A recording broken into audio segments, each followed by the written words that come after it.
So, ladies and gentlemen, we're going again with Sean Watson. Here we are. Sean, thanks for coming down, brother. Well, my pleasure. My absolute pleasure. Hey, we have our favorite libation in our favorite cups. Yes. Shall Cheers. we? Going again. Cheers. Going again. Going Thank again. you. I mean, the official cup, too. I was lured. Randy texted me this. Yeah, that's usually correct. what gets the guest to actually say yes. Yeah, there was no brainer. It was Yeah. absolutely- Drive for an hour or Cups- two and get a really The expensive cup's already cup made. with your name on it. I'm there. I mean, you don't get this you don't even get this service out of like a show when you That's right. get hired. Yeah, we give you your swag up At front. the front, it's so much more. It makes so much more Pins, sense. stickers. Thank you.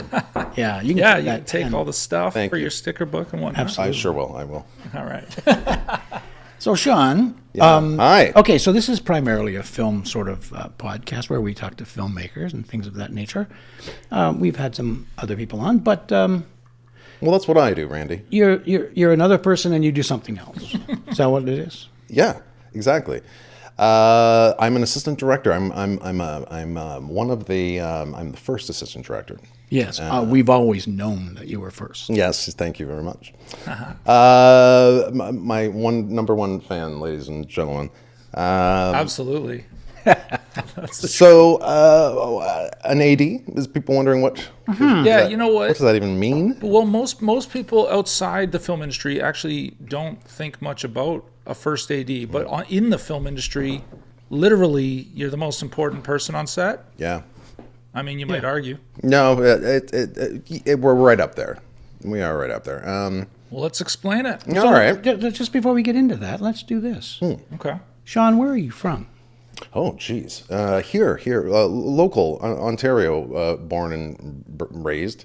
The Burbs, Mississauga. Okay. I went to school out in Mississauga. Cawthra Park Secondary School was my high school. It was Okay. like an art school. And I have a feeling that's what kind of triggered The whole thing. the whole thing. I mean, listen, when I was a kid, my uncle introduced me to the Kodak film camera where it had no audio. It was just motion picture. It was black and white. You'd go to the Like a Super 8 kind of a camera. sure was because you had to go to get it developed at the store. They come in with a little cartridge you could stick in. That's it. Man, you're young. That's it. I used to have to reel it. So I would. This is a part and parcel topic we'll get back to, but I was a huge Star Trek freak as a kid. Okay. So I would. And I don't mean freak. I meant good. I mean it good. I was right in there. I was. You knew all the songs. I knew it all, and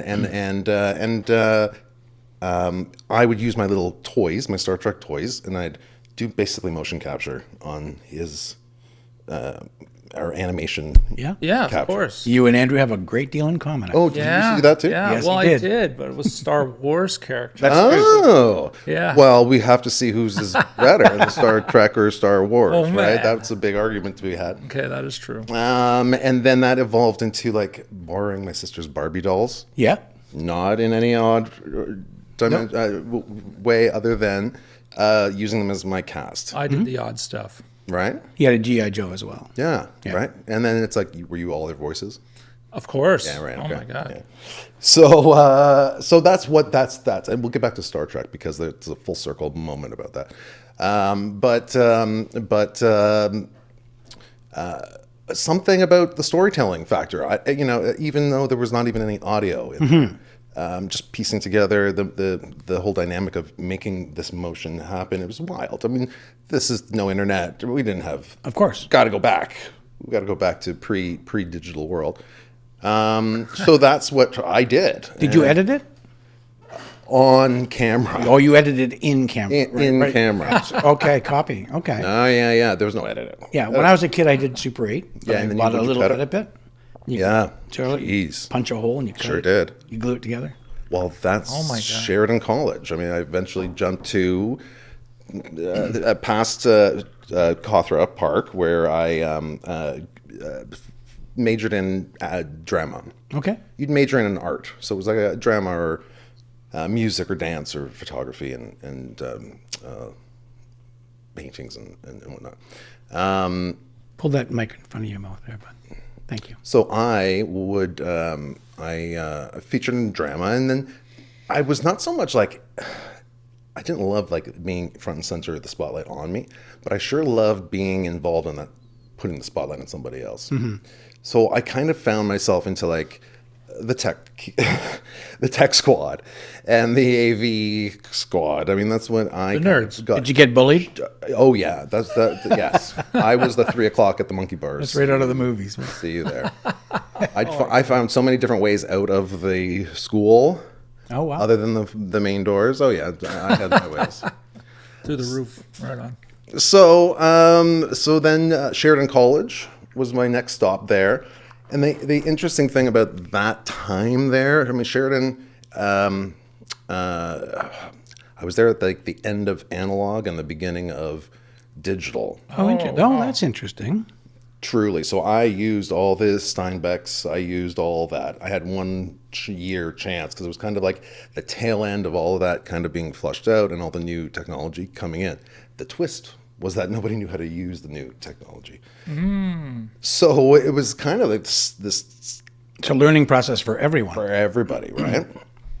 I found myself on a computer down in like the editing area where it was I think it was called the Quantum, and it did character generators, titles, and it created animation essentially in a weird way. Interesting. I would find myself there, like skipping some classes and doing things. So I kind of got into being asked to do that for people's movies and their little projects that they were doing Wonderful. at school. So you know, the education I was getting per se, the theory, I that was my least favorite part of the schooling. Really? Well, yeah. The theory of Of filmmaking. filmmaking and the history of filmmaking. I mean, listen, fantastic, wonderful history that I'm not particularly focused on. Right. My forte, my passion is just what entertains people. And that's like that is what is entertaining for the audience, what is trending, like that is my forte, I feel. So it's like what was there and what set ourselves here brought us to where we are now. But my I don't know, my passion is where do we go from here, right? And then like and how does the storytelling evolve from now, because we're in such different times than we were from then.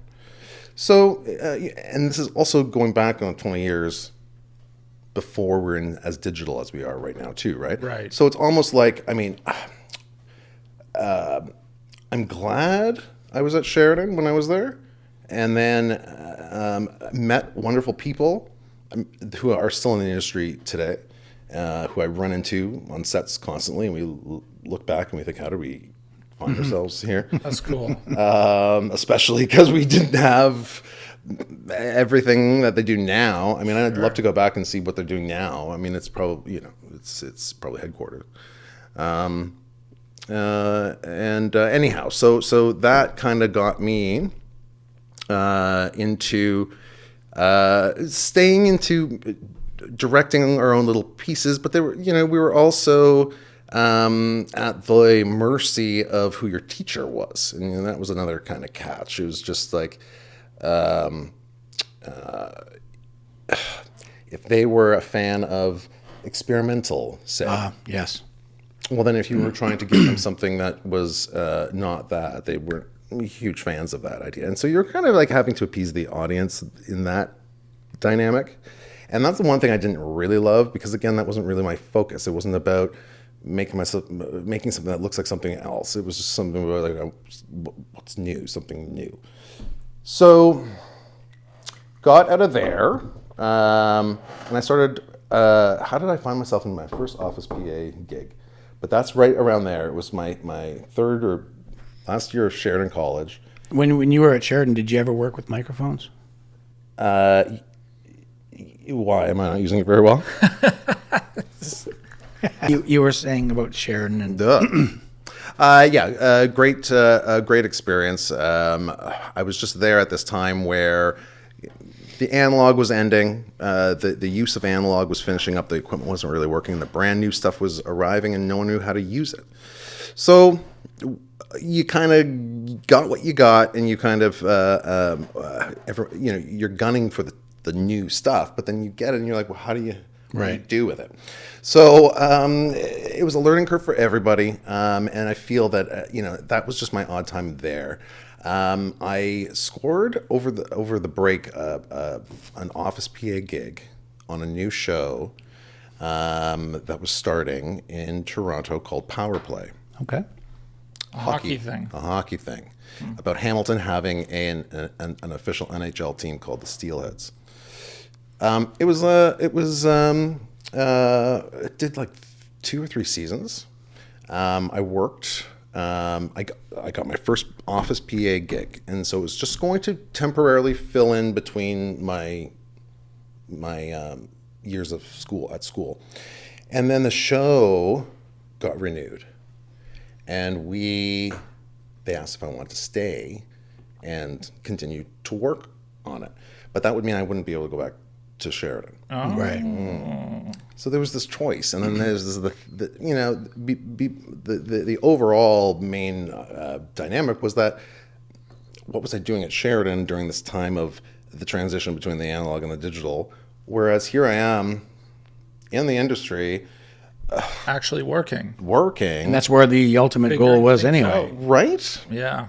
So I think we all made that decision that I just made 20 years ago to stick around and see where that played out. Right. And that was the best decision. I mean, it did, for me, it did kind of catapult me into where I am today.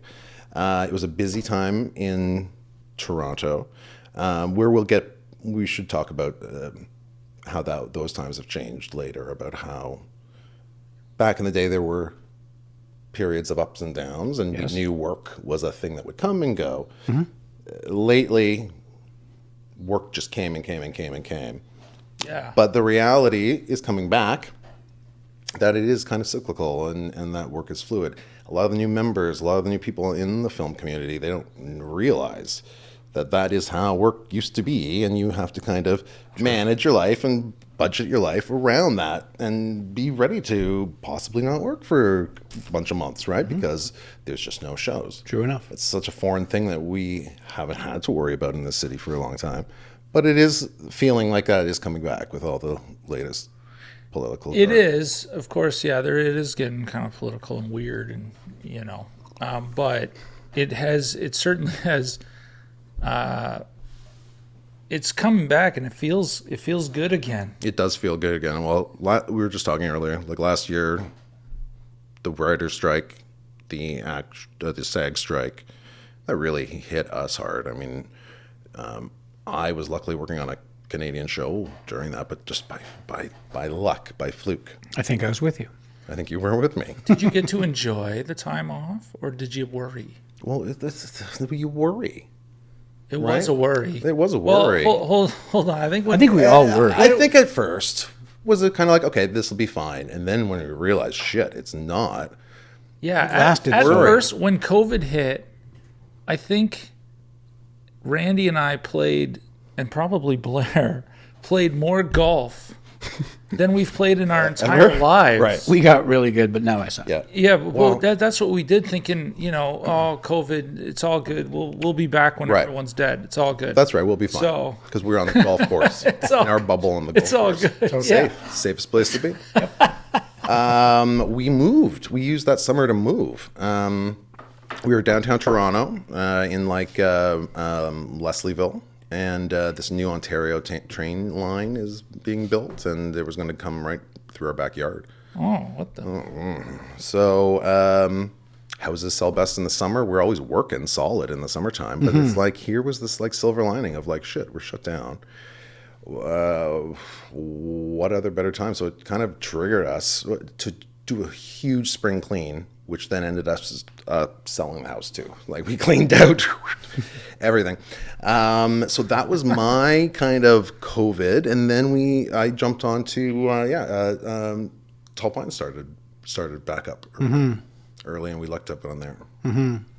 Yeah, well, but that would be after the strike, right? Oh yeah, wait, I COVID got it all and mixed then- up. I got it all mixed up. Yeah. I'm jumping. Well, this whole past number of years has been a real Mix up. crazy mess, without a doubt, for everybody.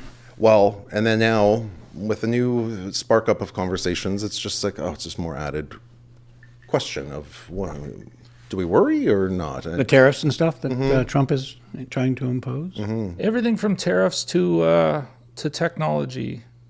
There's a lot of fucking crap. There's a lot of crap, man. I mean, of course, our argument we're hearing, oh, how have your socials been flooded with all of this, of course. Yeah, tons of it. Argument is, how do you tariff a service Yeah, how do you Yeah. tariff intellectual property? property? It's ridiculous. How do you? I don't Is know. it? Is it a thing? And Hollywood's been making movies all around the world ever since Hollywood was Hollywood. Yeah. Like, it's really silly, right? Well, it's also, I mean, that's the absolute truth, Randy. It's like, there's not, let's shoot Lord of the Rings in Buffalo. Yeah. Or have Tom Cruise hang off of the tallest building in the States instead of the Burj Khalifa, you know? Yeah, they won't even be allowed to do that here. No. There's a lot of this Yeah, we'll have some regulation about hanging off of a tall building. noise. Yeah. It's noise. Hanging I'm Tom hoping- Cruise. I'm hoping that's what this is. Just a lot more. I think so, too. Throw it into I the think so. bin and spin it up, and let's see what lands where. Anyway.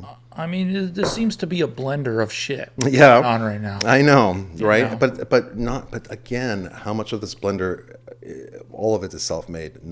I feel there was this beautiful sort of arrangement going on with American film industry, Canadian film industry. Have this co-production literal going on. If a show is shot in, if you watch those credit rolls at the end of a show, you'll always see Ontario or BC or Canada on that bottom slug, because the post-production is done here. The audio mix is done here. There's some element of that is done here. And vice versa, especially when you get into visual effects. I mean, houses all over the world are doing little piece for your American movie. So tricky. Absolutely. Tricky to start opening up that whole can of worms. Well, it does And it seem seems like unnecessary. Sorry, it seems no, unnecessary. yeah, it does, because the other thing is the big man in America is also kind of forgetting about all the rest of this industry, which might include music or video games, Caterers. or just there's a whole array of entertainment that he's just kind of leaving out. Well, let's for get this into, moment. say, Grand Theft Auto 6. Which I will be playing, and hopefully it ruins my life. Probably will, but you'll have a great time doing it. That's right. $2 billion it took to make Yeah. that video game. Are you a gamer? I'm Grand Theft. This is a Grand Theft Auto gamer. He's Okay. exactly like me. Okay. Yeah. You guys will meet on. You guys will meet online and drive together. Yeah, that'll be sweet. I'm in. I'll beat you on a car race. It's the only way We're supposed to ride together. on video games. It's the only way you'll beat this guy in a car is on a video game. So and that property is made up of elements from all over Everywhere. Sure. everywhere. Yeah. So you're right. It's not just film. It's also your music mixes, and it's all, how much of how many musicians are recording up here in Canada. We've got so many booths that are dropping some of the biggest names are But here recording. some guys record their drums in the south, That's right. their guitar in the right. south, and their vocals in the south, but they need the guy up here that's doing the piano. And he's not going south. He's going to record it here. Yeah. I don't know how there's a tariff on any right. of that. We have a recording studio 30 miles from here. That huge stars come from all over the place. Right? Yeah, Recording. It's crazy. Yeah. So it's like again, wait until that one. Wait until he has lunch with somebody From the music from industry. the music industry. It'll all come around. It's either he's going to learn something and retract what he says, or he's going to learn something and go, okay, this is what we need to do. That's right. So you were on Power Play, Oh my God. and then so how did that? Oh my goodness. I met my partner on Power Play. Oh, awesome. Good golly, yep, he was the director. Okay. I was smitten by the director. Okay. This is an old Hollywood story. Yes, it's a classic love story. Funny. That's right. So, Wendy Green. Oh, I know Wendy. Wendy Green gave me my first job. We're going 25 years more from now, and that was on Power Play. And then Jackie Alexander, she was the production coordinator there. And I just had lunch with both of them a week ago. Oh wow! Oh, wow. So we still stay in touch. Did you treat them? We meet for these lunches. Wendy treats Awesome. all the time. I have to have And lunch there with is Wendy. there is always this conversation. She sneaks off to the bathroom, and we are like, "Let's get this bill before Wendy she gets can back. Get back." And she's already Oh, she paid on the way to the bathroom. done, and we're checking out. And What a it's like, sweetheart. Good Lord. So no, but it's like so. I mean, there you go. It's like some of the relationships you do make are Absolutely. lifelong family because you go beyond friends.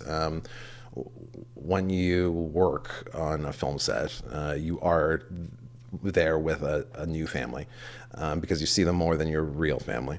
For sure. And Especially in your case. especially indeed Yeah. you're right. Well, you know AD. what? Yeah, yes. I mean, there's dynamics where if say I'm on a television series, I get away from that set because I can go and prep the next block or the next set of episodes. So it's those technicians and it's all the set crew that are there every single 100%. freaking hour. 100%. Every True, but it just you have a different family, yeah. like a section, because you're in the office constantly. You're either on set. That's or right. out. There's a whole extended family there too. Exactly. And like stunt guys, we come and go. You sure do. You know, we try not to.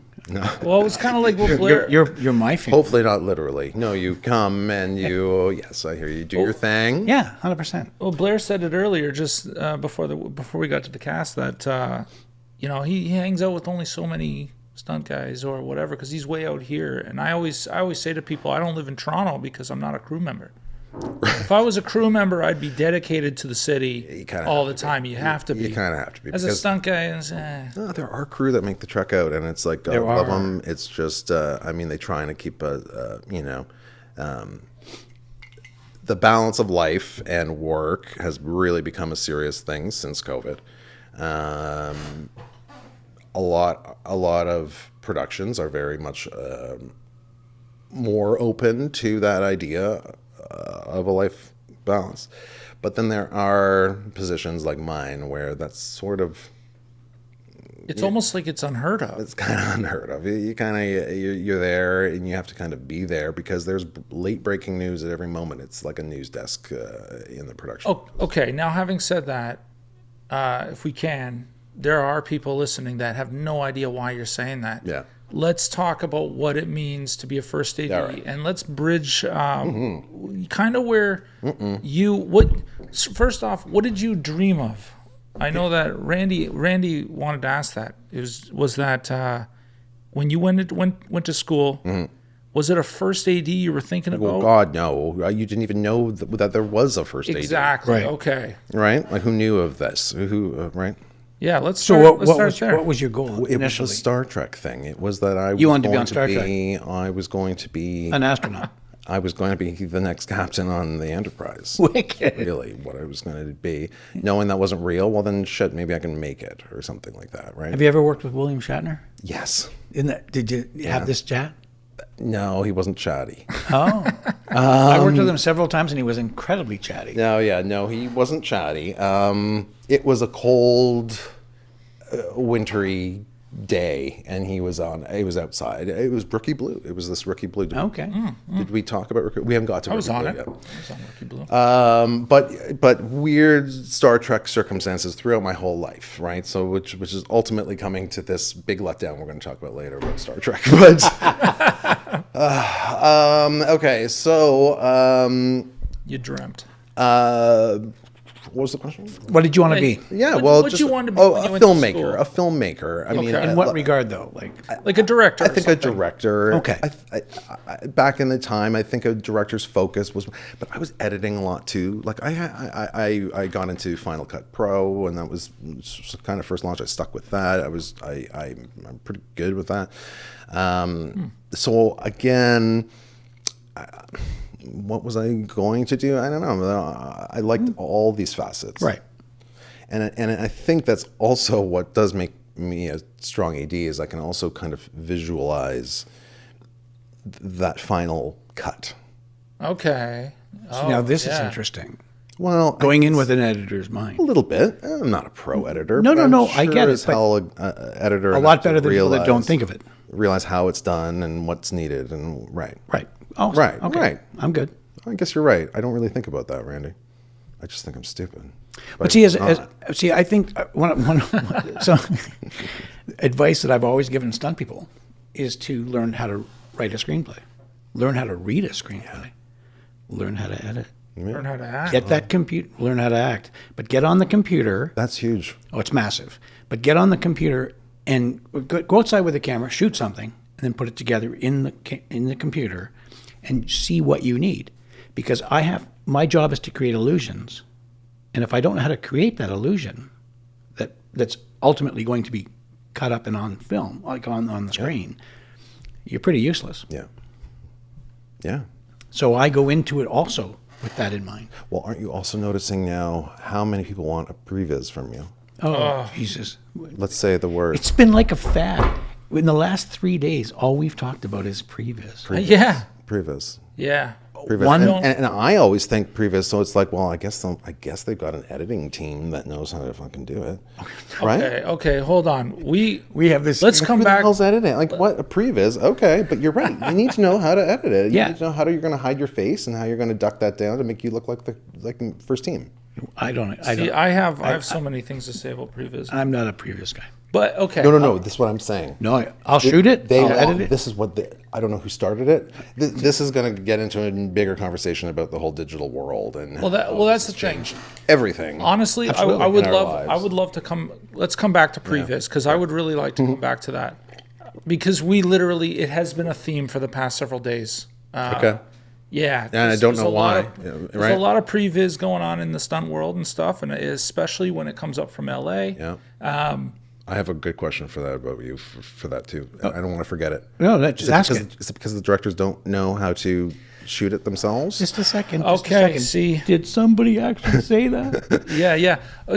But see, that's what my I'm not being mean. No. Just, No. Or it's It the has nothing to do with being mean. Or it's the thinking that fuck that's the stunt thing and let them do that because I've got so much other shit. I mean, everybody's tied. Everybody's hands are tied. Okay, so that's part of it. yeah. Yeah, see, there's a few thoughts on it, and I've been trying to gather thoughts on previs from others, and I was actually in talks with another stunt guy and stunt coordinator yesterday about it, and he said something about how it's the business. If you don't ask for previs, you'll never get it. Mm-hmm. If you ask for it up front, you'll get it, and then anything you ask for after that is within budget and is sort of it's like asking for a lot at the beginning so that you can have every little bit throughout. And you know what it does? It employs your friends and yourself. But it really Right. but there's also another aspect. But when do you where- have time to previs? Tell me this. That's a tricky one. Well, We gave you some pretty tough. I've been on a restrictions. previs for the past And I don't know 5 how you days. pull it off. Like when the girls at the pool say on Tall Pines. yeah. We've got that pool like 4 days before we shot it, and it's like, get us a previs. Yeah, and it was useless. But I mean, yeah, there's And it's nothing- useless. But this is the thing. So how much did that cost us? How much did that cost us? I couldn't tell you. Okay. Thousands. Thousands. That's what I'm saying. Right? I Yeah, don't it's a little silly. get it. Now the thing is, like, And you gave but like, listen, that's thousands for whatever that little thing was. Okay. Imagine when you get into the The nonsense. There are guys that are starting their own previs companies. There you go. Jesus. Yeah. Like I know stunt guys personally that are doing that. They're starting previs stuff, and don't get me wrong. I like being paid for a rehearsal, but that is what it is. I'm getting paid for a rehearsal, but we're doing 5 days of crash into And the there's no ground. buyout on the rehearsal. Right. There's So no buyout. There's no adjustment. When you consider I come on your set Yeah. and I tell you right straight up, this guy can do maybe 4 of these. Yeah. Well, on the previous day, he does 30 Right. Right. Right. and gets paid way and, less. and, and I Way have less, but he gets compensated because we're only getting 4 on the day. Exactly. But I hear you. I have Well, heard of listen, you guys outdo yourselves always, and well, that's nice. well, I'm just saying, in general, Podcast's over. in general, I don't know how any of you wake up in the morning and think, oh shit, I gotta go jump off that bridge today. Depends on the bridge, I guess. Am I going into cold water? Does the water have to be that cold? Yeah, there's another thought. I mean, somebody else did say to me the other day that it is television directors don't shoot action generally, and they grew up, or they grew, in the business, they learned to shoot television, and of course, since then, things have drastically changed. Therefore, television directors are struggling to shoot action. So they leave it somehow to a non-camera person, non-director, your stunt coordinator. They might be a director. They might understand some things. Of course, they're supposed to. But, there's no opinions from a cinematographer or a Right. camera guy when they're out doing previs for 4 days that's or right. 3 weeks. That's right. I do find that awfully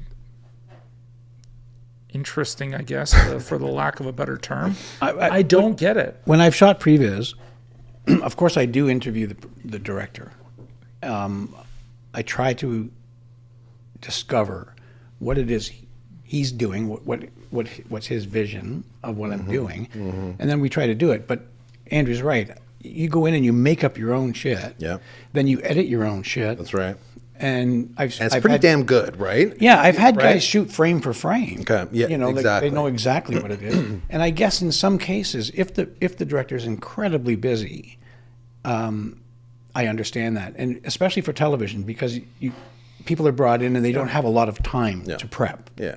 You have your prep, Yeah. but if it's a big action sequence and they don't have time to map it out, For sure. Yeah, I and, understand And that. in the television sequence, there's nothing given. You have a big stunt. We'll give you an extra day to prep that. There's no such thing like Exactly that. So correct. it's just like you got your time. That's it. Figure it out, and you're right. right? So I see that I can show him a video on my phone, Yeah. and he goes, "Oh yeah, that At works." lunchtime, and then we just the move in lunch and try line. to get it done, right? In the lunch line, absolutely. While they're trying to get their meatball onto. Well, the they don't have to hold my phone. I'll hold it. Yeah. What do you think of this? What do you think of this? Can I get 2 seconds with the director? I know. I bet. Yeah, like in a film, he may have a longer prep time, Yeah. and he actually can map it out. But do you find, and this, I think this is part of it,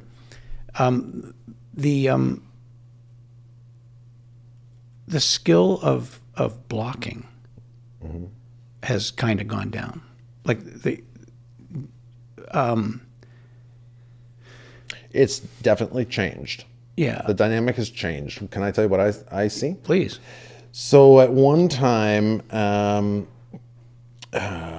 also dynamically different between film and television. There is a definitive difference between a blocking on those two styles. On the television front, the blocking used to be that the director would say, you had no time, so it's quick, it's fast, and if that fucking blocking took more than like 10 minutes, everyone's like, the production office is calling and wondering what the hell is going on down there. So it used to be like that great, and any questions, go. Now it has evolved into a process, and this process, because a lot of perhaps the directors are not prepared, and they are going in fresh themselves, and that can be for many reasons. Prep on their end is a big one. We can get into that. Late breaking scripts. That's also another horrible one when you True. arrive in the morning. Late breaking scripts. 11 pages that or they wrote brand last new. night. got changed. Brand new scenes, and it's like, oh shit, we got to, like whatever thought or dynamic the director had as a vision is out, and you got to kind of come up with it. Okay. but it's prep, it's preparedness, and then it's also the ability for that director to work with the actors and how that relationship works and who's in charge, right? I mean, are you noticing that? I mean, Like, who's blocking the scene? Is it the director or is it the actors now? That's the other question. oh, Yeah, I've seen both happen at the same time. It's interesting. But everything now is cut. So Like static, cut. yeah, I'm going to shoot the boom. Yeah. there's so much static.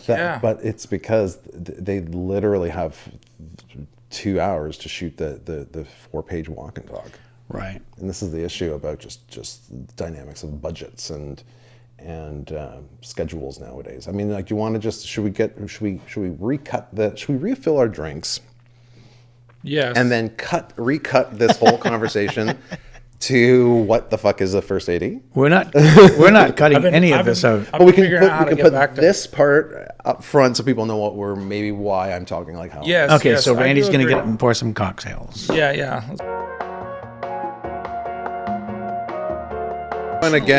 Going again. All right, Okay. for real, going again. Okay, Sean. Hi. Okay, we got about 1 million things to come back to. Whoa, jeez. Everything from Just started talking. from blocking tariffs in GTA 6 to the change of the industry Well, in general. Wow. What's interesting is that on the break there, while I was making cocktails, Blair had a question. Oh yeah. Yeah. You went from PA. Yeah. Hold on a second. Just blow my. Yeah. It's Little coffee down hot here. coffee there. Hot rum and coffee. We do that on Zooms. Yeah. Yes, I went from a PA to the first AD.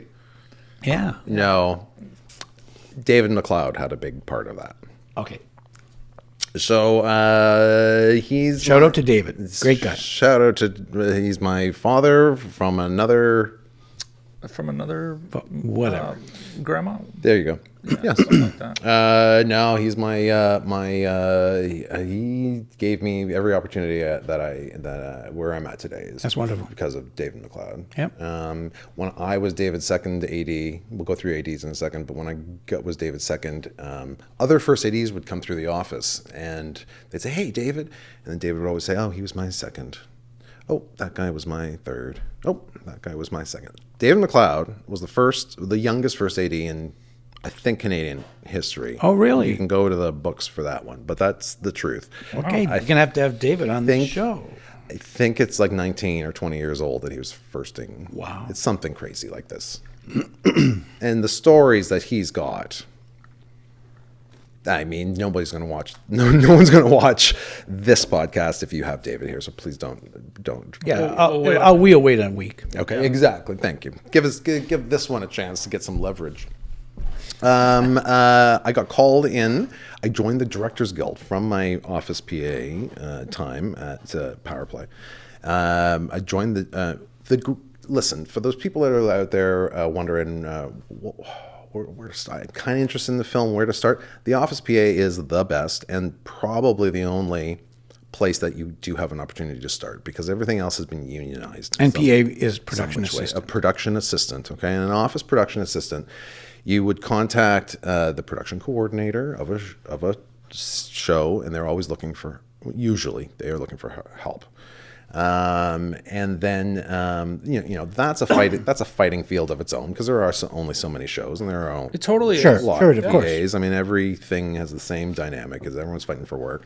But nonetheless, that's how I got into this industry, and that's what introduced me to every facet of what the heck it all is. Because the production office is the main hub. It is, it's where we start our prep from. It's where all the heads of the departments all work. It's where the producers and the directors all meet. Some shows have a writing room there. Some shows even have editing happening on site. Sure. So it's like that's all happening from this production hub space. And then the production assistants are there to help out with whatever is needed in that production space. And usually you're working with a production coordinator and you are doing runs. I mean, back in the day, bank runs. I mean, what a stupid gig. You'd send this kid, me, and I just had got my license, and I'd run to the bank and I'd go and pick up like $250,000. in 10s or in 20s because you have to go pay the background. And I Better- bring better this than money movies. bag back to the production office. It's like, Jesus. I think to myself, like, if only people knew what I was carrying in my car, right? Outrageous. Yeah. It's all digital now. You don't have to worry about checks now or whatever it is now. But back in the day, cash extras, that was the dynamic. That's the word, cash. It was, they got paid cash. And if you had a lot of extras on set, they had a lot of cash on set. Like, it's crazy. That is crazy. I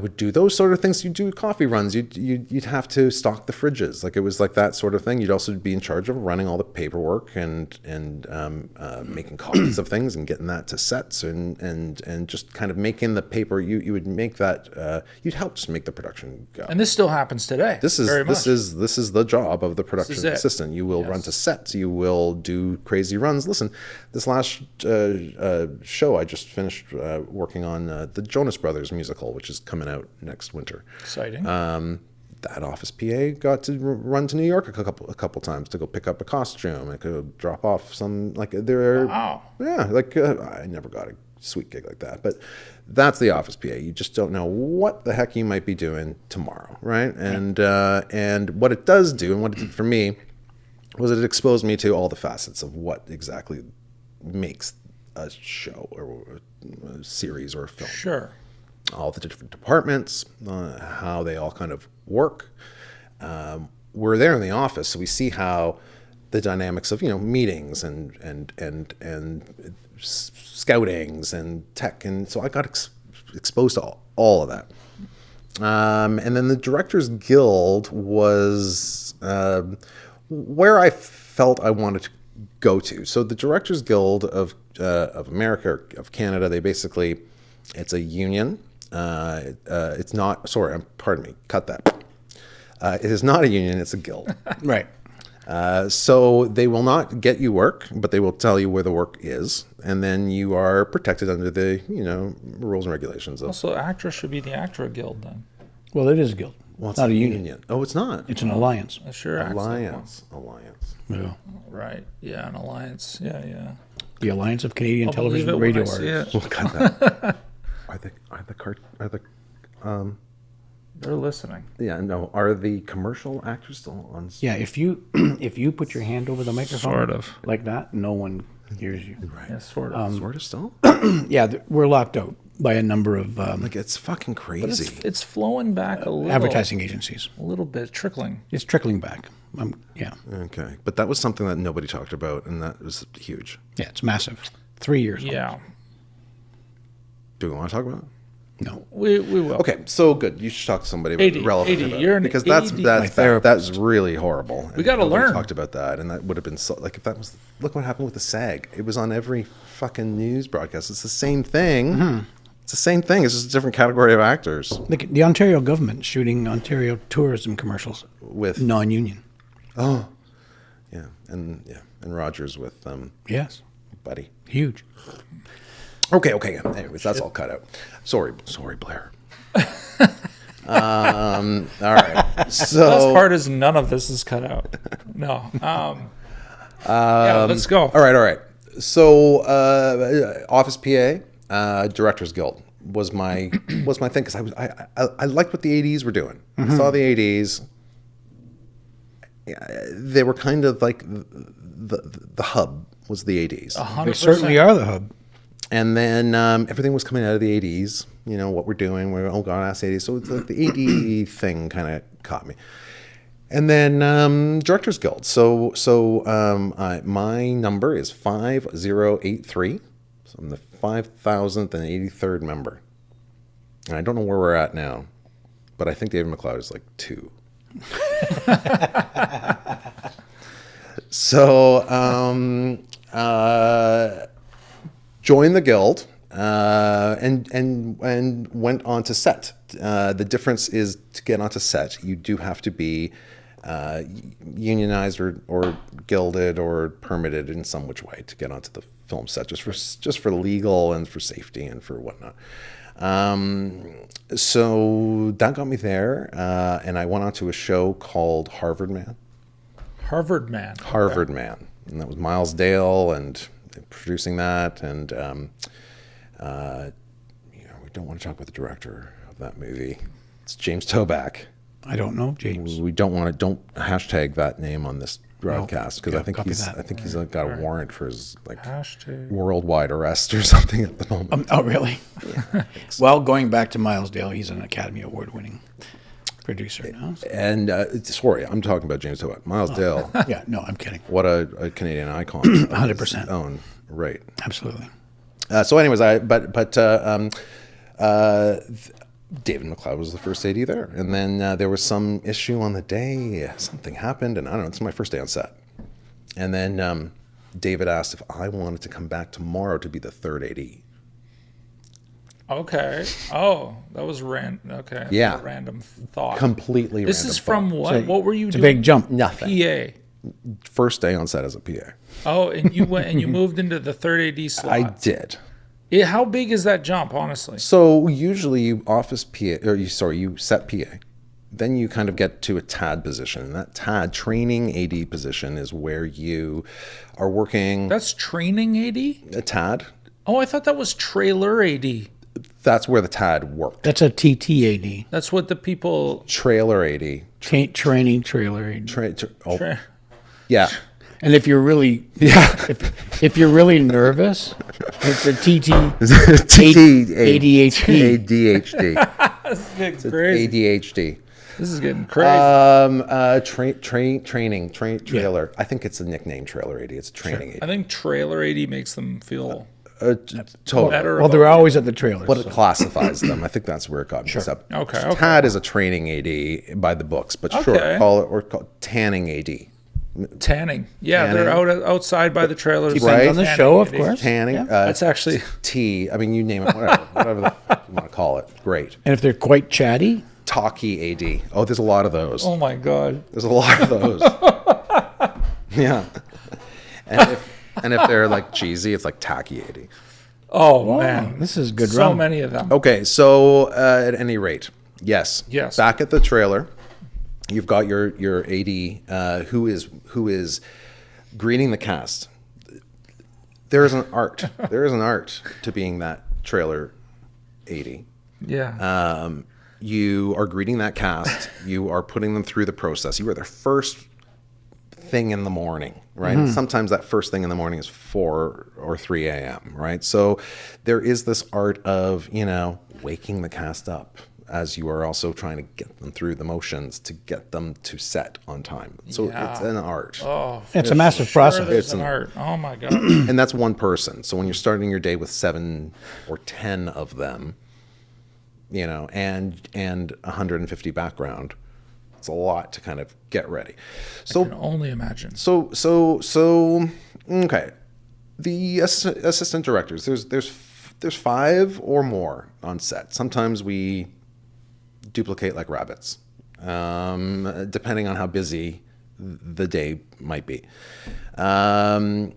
So ultimately, as the roles of the assistant directors, we are there to facilitate the day. We execute that day that is planned and bring it home for the production. There are, in order, the first AD, so that is me, and then we can get into what that is in just a second when we roll off the rest. My second AD is my right-hand person. I call my second AD my left-handed woman. My right-handed, sorry, cut that. I call her my right-handed lady because, you're my right-hand man. She's my right-hand man girl. Yolanda Gracci. I cannot, and I would not be here without her. Yeah, shout out to Yo. She's amazing. Shout out to you. We'll talk about the whole dynamic of a team, but it's like, really, if you surround yourself with the right people. Yeah, big time. I mean, if the overall production is surrounded by the right people, you get a better show. Well, that's right. So all I can do though is make that AD department as strong as possible. Sure. Because then everything else is out of that. So if somebody's smart enough to hire me, then they would also get the team. Yeah, 100%. I've always my respect for second ADs is massive. I remember my department. You remember your department. they remember their department, and the second AD remembers everybody's department. It's every. Well, It's mind bending as a stunt, what Yo does. as a stunt guy, spending most of my time waiting at the trailer. Sometimes, I have a lot of sometimes respect all for those day and trainer agents. never come into set. Yeah, so most of the time at the trailer, I love the TADs. Yeah. Yeah, TAD in the house. yeah. Whatever the T stands for. And I think he has TADH. Yeah, T. So you might argue that an AD, it seems like the actor has one thing to do, the director has a thing to do, the DP has a thing to do. They all have their teams, but they have a thing to do. Yeah. Why does it seem like an AD has about a bazillion things to do? Yeah, and growing. Yeah, And then right. what does a third AD do? Okay. The AD department does handle so much that we have a team to make that happen. And without that team, you do break down. Sometimes there's a lot, an array of you guys. Yeah. Yeah. But sometimes big. So if it gets big, well, because you just need that assistance to facilitate what the demand is. Listen, the show asks for it. Like if they're writing it, if it's a big chaotic protest, say, well, that's a big thing. I mean, you're bringing in a lot of people. You're bringing a lot of set pieces. You're bringing in a lot of, I mean, depending on how violent this protest might get, you're bringing in some special effects and some stunt people. I mean, like before you know it, some things can grow into becoming giant, and it all depends on the vision of the show, the budget of the show, and then also the director. So let's get, breaking it down right from the top down. Yeah. The first AD, I work closely. I'm not liaison between the so many facets, really. Mm-hmm. I work with the director. I work with the director, and I work with the DP, the DOP, the cinematographer. And if the three of us jive, that's like a trifecta of just perfectness. No doubt. Because what you're getting, the director's handling the cast, the DP's handling the tech crew, and then I'm just facilitating all that rest to kind of merge it all together and let it rip. And then if everyone's got a good handle on what they need to do, it just works beautifully. The problem arises with what's kind of, lately less prep, more pages, more things expected, less time to prepare for it. And so that's when things just start breaking down, because you just don't have that time to prepare it properly or to discuss it properly, and you try your hardest to facilitate everything that the director needs, but again, if that director is also just so sidetracked with so much other things going on, they might not bring everything that they needed to in prep. Sure. And then on the day, there's some demands that are, asked for that are just thought up on the day. So, there's always this like last minute thing, and that's part of the AD world. Everything's last minute. And it can go extreme to the points of losing locations last minute, where you have to pull something out of your butt, and not I, but the team. And this is that team that you're speaking about from production. So if production hires up a location manager, I mean, it's that location managing team that's finding all these locations for us. The costume department is putting all the looks together for these characters. The hair and makeup department. So the grips and the electrics are getting all the gear that we're going to need, any specialty things that are going to be needed for the shoot. Everything's kind of prepped. Anything that you see on that screen, anything that you see on television or a movie, it's been written on a piece of paper or on a book that needs to be there. Like the giraffe. It's beautiful. It needs to be there. It's we have a stunt company, a film company called Top Leaf Pictures, and the giraffe is our logo. Yes. Well, but then that's a note that if we were shooting this right now, we'd have to have a note that the giraffe is in It the shot. stays. Okay. We did have that note. Yeah. So like anything that you see, so on your guys' side of things, it's like we know that we need some decoration on the wall behind you. So it's like that would be a note that I would make in our breakdowns when we go to a location and we find out what we need to shoot something. And it's like we create all these notes and all the information that all the other departments need to know. They take their own notes. They do, especially the good ones. The departments of other heads of other departments, but stuff always kind of might fall through the cracks, and that's where the ADs kind of fall in. Is that we don't want anything to fall through those cracks. As long as the ADs know what's going on, you really have a good shot of getting it on the day. But when the ADs aren't informed, how much are you working not on set? Yeah, so the prep time. So that also depends on what show you're kind of working on. So well, to finish off the AD teams, so you've got your second AD who's the right hand with me, who knows that script as well as I do, that knows the dynamics of shooting. The two of us, the first and the second AD, we go through a prep period. And that prep period depends on what sort of show you're doing. If you're doing a movie, you could prep for 8 weeks. You could prep for more, depending on how massive it is. You could be, sometimes I've been called in early to just make a rough schedule for something that doesn't shoot for like a year. Just to get an idea of what the schedule might look like. A lot of studios will, or producers will send me a script and say, hey, can you break this down and show me how many days this looks like.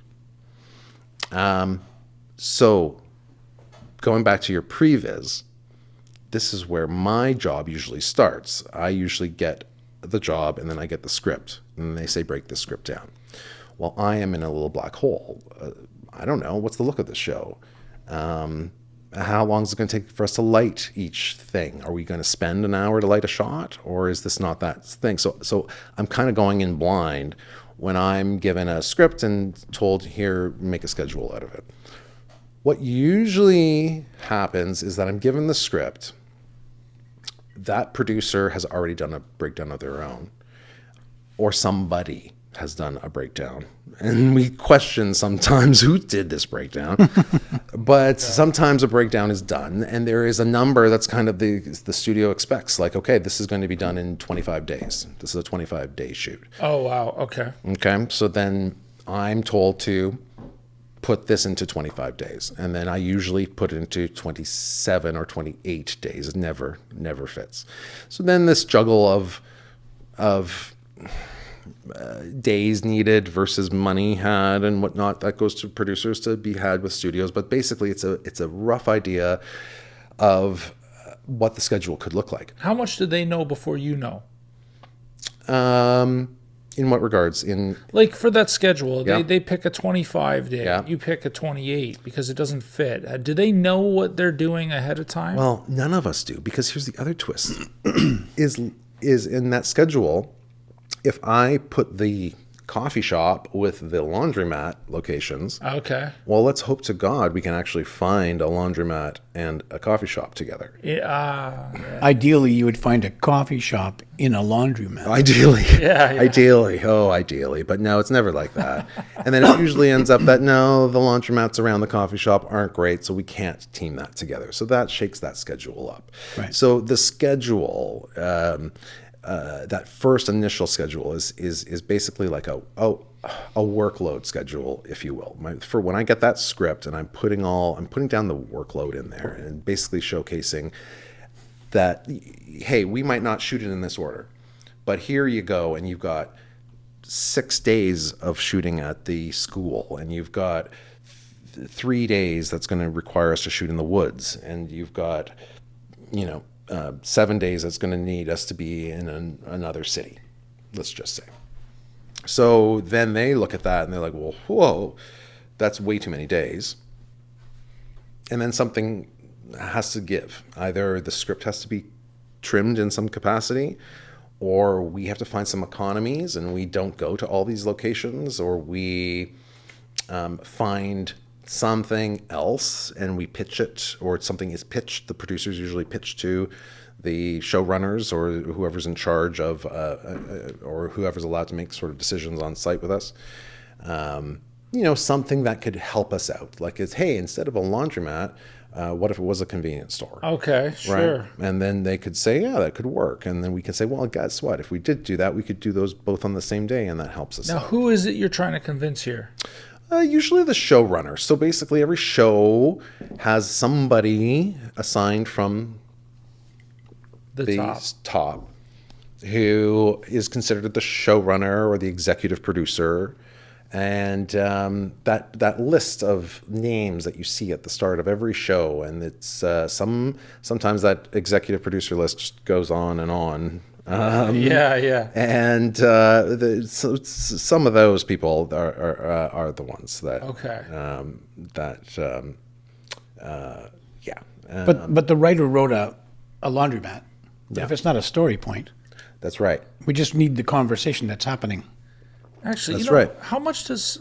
Sorry, go ahead. Go ahead. Another great example of that is if the two characters are in a car and they're driving. Oh my God, yeah. And then, you're like, oh, shit. I mean, do they have to be? Because a car thing, everybody in the outside of the world there, is a thing. Yeah. You can do it well, and you can do it not well. And the best way to do it is to take a bloody camera car out on the gosh darn street and drive for real. But efficiently and and it's never fast. It's never, it looks great. It looks great as long as you're not in traffic. I mean, you're at the mercy of the real world traffic at sometimes. So a lot of people decide, okay, we'll put it in studio and we'll cheat that driving, and that's either done really well or really not well, and you can kind of tell on The rear screen. Yeah, they're, big time. they're doing that now with the volume walls. It's amazing when you're a luxury, it's so expensive, It's incredibly expensive. You still have to go out and shoot the and you shoot still the- have the Wall or trailer? Would you prefer to put somebody on a wall all day long. Really? because it's controlled. All day. Just okay. We'll go out and shoot the.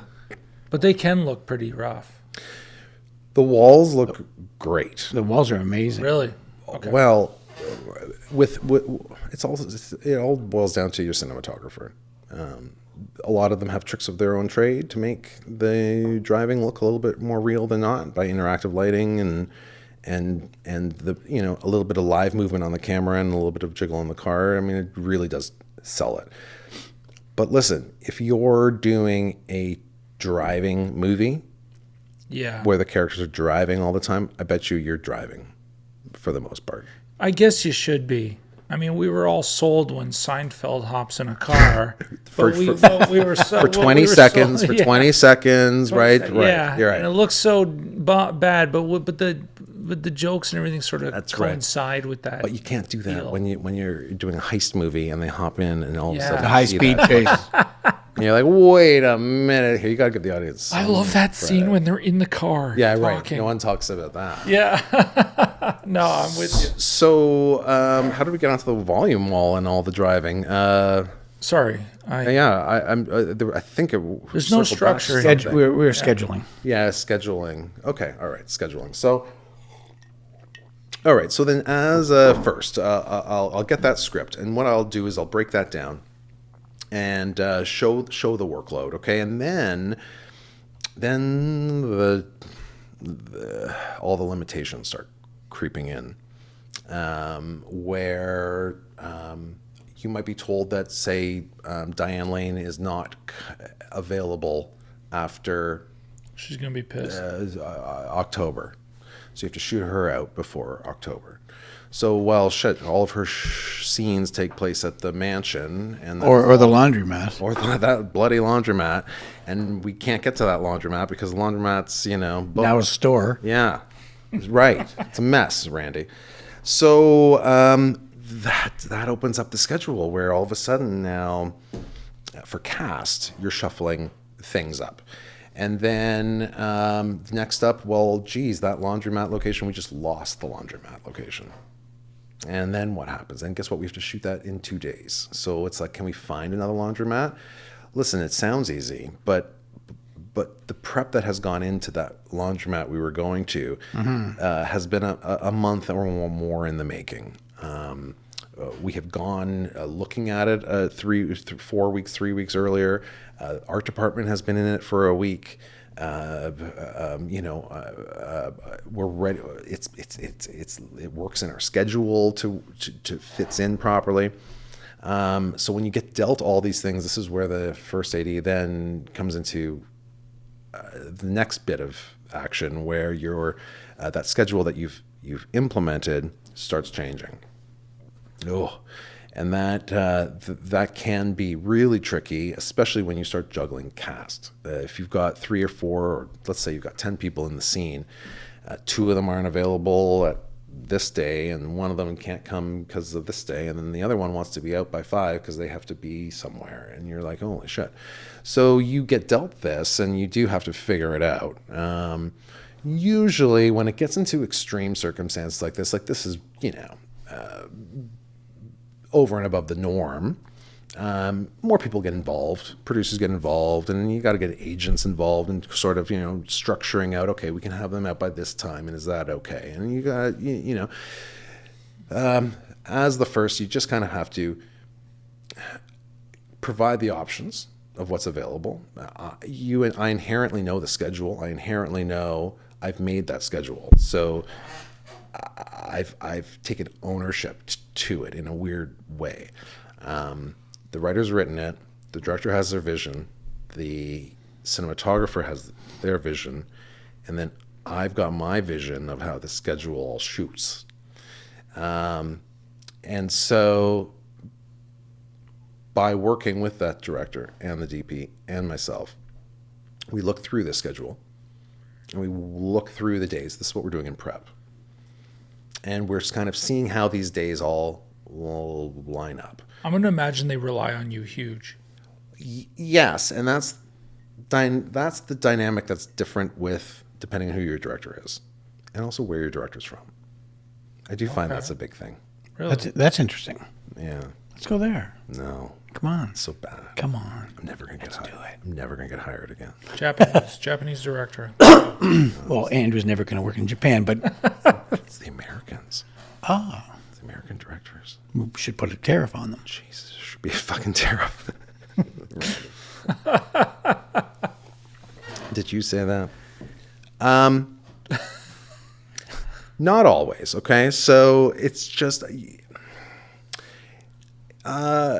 if you kind of have a dynamic where you've got an American director, American cinematographer, and your American production designer, and they're like a team, and they're from America, say, and they're coming into Canada, they don't know any of these crazy Canadians or whatnot. Well, they are like a team of 3, and they feel that they are like the only sanity to it all. Oh, yeah, for sure. I've worked with them. Right, me too. And the one thing that they're leaving out is like the other part of it, which is the AD part of that. Because without that AD knowing what the concept is, you're really cutting 60% of the information out of the equation. How can they get anything done without you? Please. It's ridiculous. Please preach to the choir. I'm going to say it again. Yeah, please. Yeah. Amen. How do they ever get anything to do, anything done without you? That's right. Because if we don't know, and then, because when I find out something, I will let my second AD know. And then that second AD, listen, I think the toughest job of the AD department is the second AD. That's my And observation. the toughest job out of all the crew is just the AD department. The AD department. I do feel the AD's department has also changed a lot in the dynamics in the last 15 years. Yeah, safety has, and it's great, but safety has become a really huge part of Yeah, I've got that written down here. of the AD, because there's no other safety person on set. Yeah, we have our safety head who will come to set to maybe watch But that's new too. a rough stunt. That's new, right? Right. That's new. Yeah.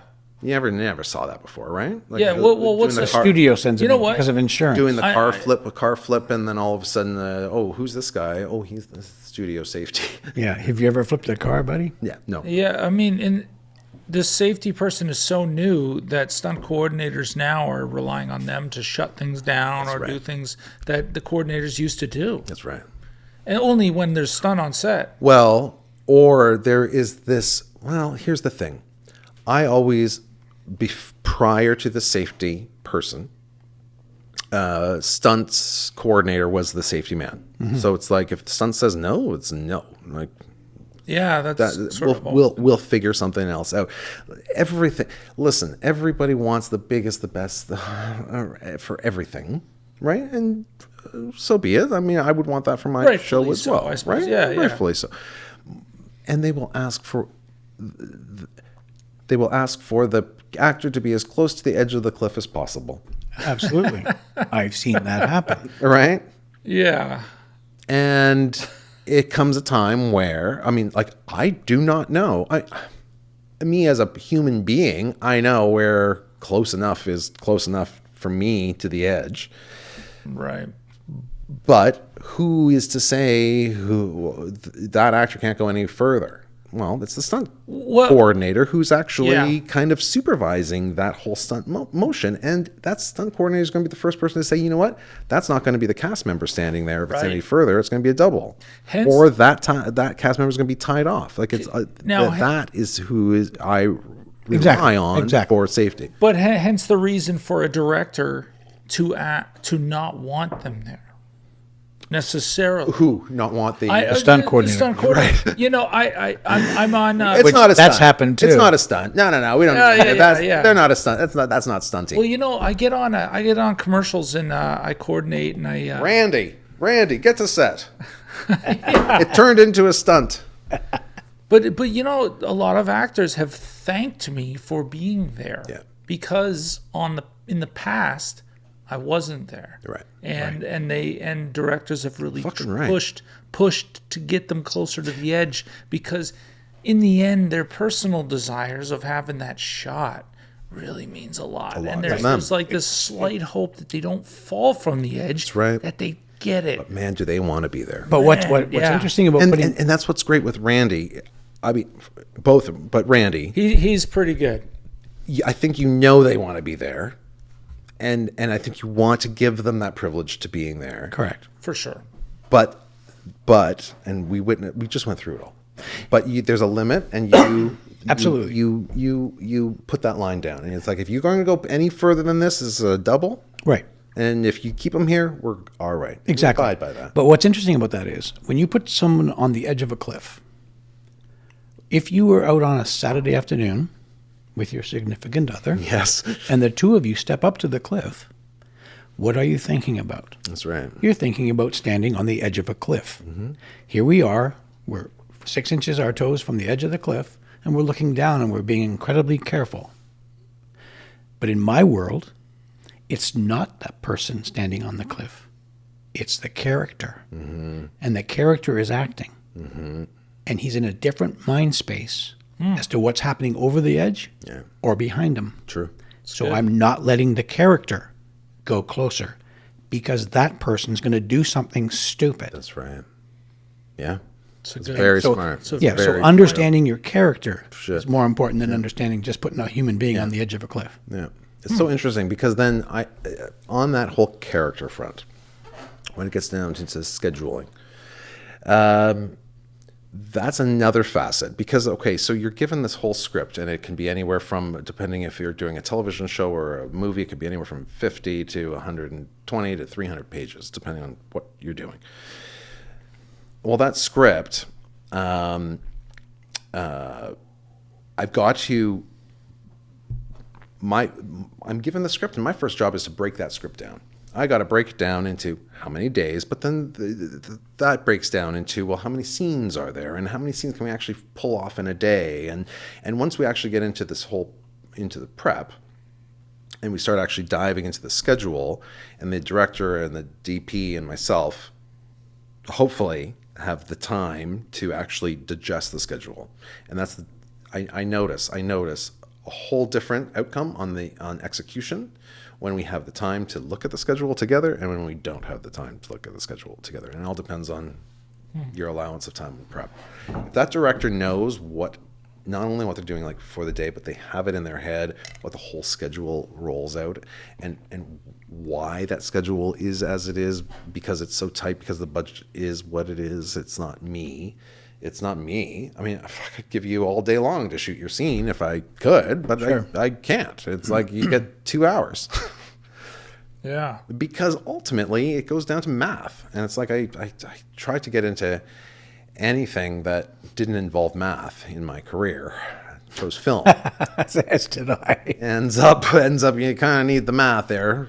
Go to school and get the math, kids. That's right. If a car is driving this fast, Yeah, it's a ramp all at this that. angle. and- Jesus Christ, who knew? I don't know where it's going to. Oh God! But I do know one thing: you got 12 hours. Yeah. And you break that 12 hours down into how many scenes you got in the day, and that's it. So, I mean, it's not me. It's not this is just that's the rule.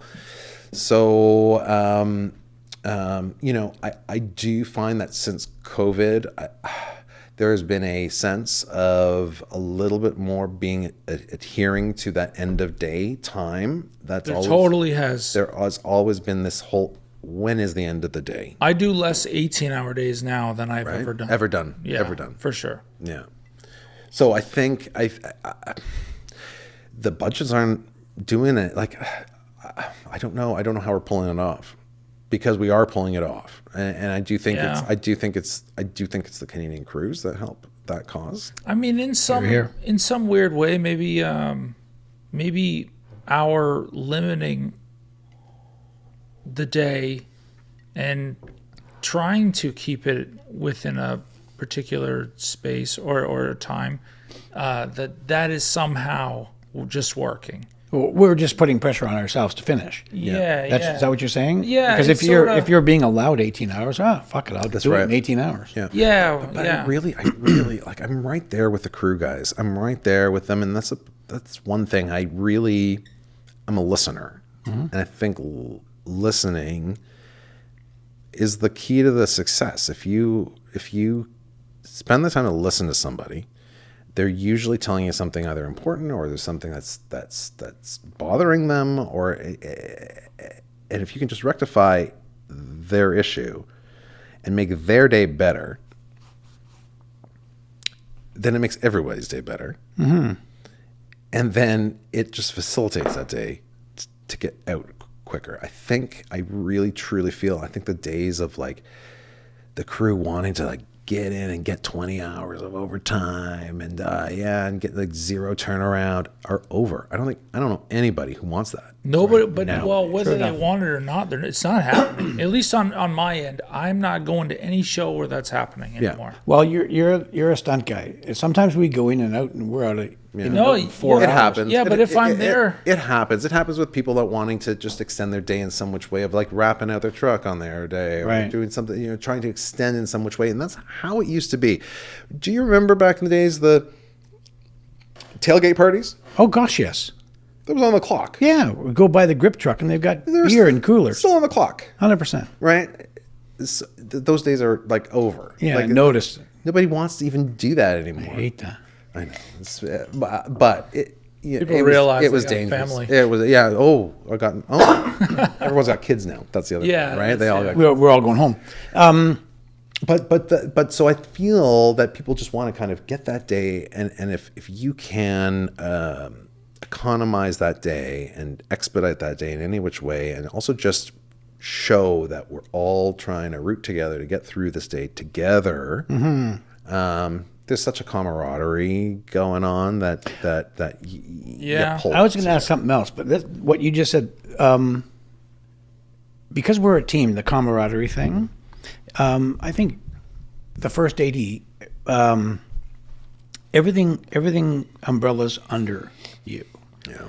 You arrive in the morning, and it's your attitude, and it's your pressure or lack thereof or whatever that causes every single person below you down the line to do what they do. Does that make sense? Yep. And 100%. I mean, you set the pace Yeah. for everything. Yeah. And it's so horrible when you're driving to work and you're stuck in fucking an hour and a half of traffic. You're sweating. You're just yeah, angry. But you got to get there and you got to not be that. 100%. No, I get it. Right? It's hard. And It might be 6 a.m. and you're just like, oh, 100%. but you got to be on. But it's your attitude yeah. that sets the pace for everyone else's attitude. Yeah. It is true. We have this conversation all the time that if your first AD is solid, Yeah. so are you. Right. If your first AD is good, the director can be doing their friggin' thing. Other actors can be losing their shit. Yeah. But if the first AD is like calm and good and 100%. communicative and all that stuff, the whole day is a different day. It's Yeah. an easy Yeah. day. Yeah. And I'm going to publicly say it. You're that. Oof. You're the most even. Hey. You're absolutely amazing. Except for that one day. Yeah. Well, it turned That into was- a week.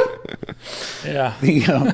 But Well, so here's the trick, is that I don't work with other first ADs. Okay.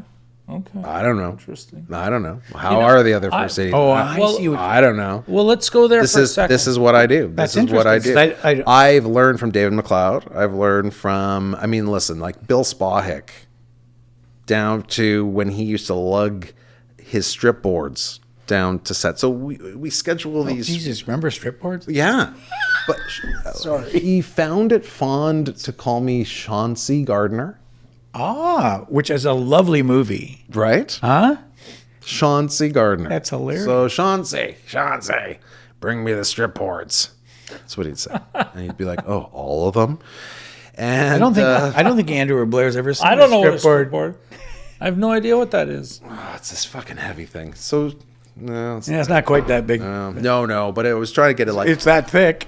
it's this heavy fucking board, strips, pieces of cardboard that have your strips. So as you see, and when you look at your one-liners today, Yeah. those strips were handwritten On paper. Oh my. on cardboard. Cardboard that you paper. would slide in. on a I'll speak for Blair when I say I don't want to know. on a strip, on a strip. And then this strip, you could literally flip the strips. You flip the strips to make your days on this giant kind of folder board. Yeah, they big- now change their big schedule board. in a computer. Oh my. Right. They used to have to change the strips. So the people that weren't into the computers, like Bill Spahick, he would old school do Brilliant. the board. So when he ever needed to reschedule, you'd have to bring all the boards to set, and it was the master board. And I don't even know, how do you make a copy out of that board? You take a photo of it? I would love to see one today. Oh, wow. I don't know how do you get that information out to Oh, the that's rest of the crew. oh, wow. I didn't know that part of I it. never thought of it. I was so early in that it was my early PA days, but I think you take a picture. You must. But how do you even read the handwriting? You better have a good handwriting. But you'd have to take a picture with a camera and then develop the film. I guess so. That's outrageous. Maybe you not don't do digital. that. Maybe you don't do that. Ditto machines, they can do that. Anyway, okay. It's beyond. People don't know what we're talking about. Somebody can write in and tell Yeah, us. yes. Why don't you write in and tell us, how the hell did you get the board off the board for the other crew to see? Or did you just put the board out for everyone to look at and everyone takes notes maybe? I don't know. I wouldn't let anybody touch it because Like, some listen, idiot would take something. Take something and flip it. Jesus. That's another thing. For part 2 of this conversation, is the technology and how it's changed our entire industry. From this board where few could see it. Maybe the heads of departments would come over and look Oh, at the that's boards. fascinating. Maybe, I don't know. You know what I didn't realize is bringing a first AD in here, especially such as Sean. Such a Sean. Such a Sean. Such as Sean. Chauncey Gardner. Chauncey, yes. But there's so many aspects to all of this. I know, it's There's nuts. so many branches off of what you do. Yeah. So are you Holy regretting it fuck. as much as me? Yeah. I know. It's like Jesus. How are regret is how are we ever insane. editing this? How are we ever editing this?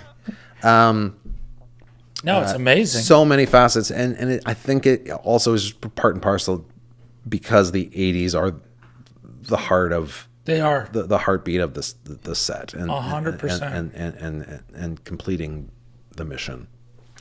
So, okay. So, first AD, second AD, the third AD. I've got a third AD who is with me on set. So, your second AD, the second AD, I was a second AD.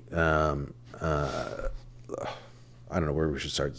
What show did you do second on? I seconded for a Lifetime. Oh, you did? I did. I was a really great second AD. Awesome. I was, if I do say so myself.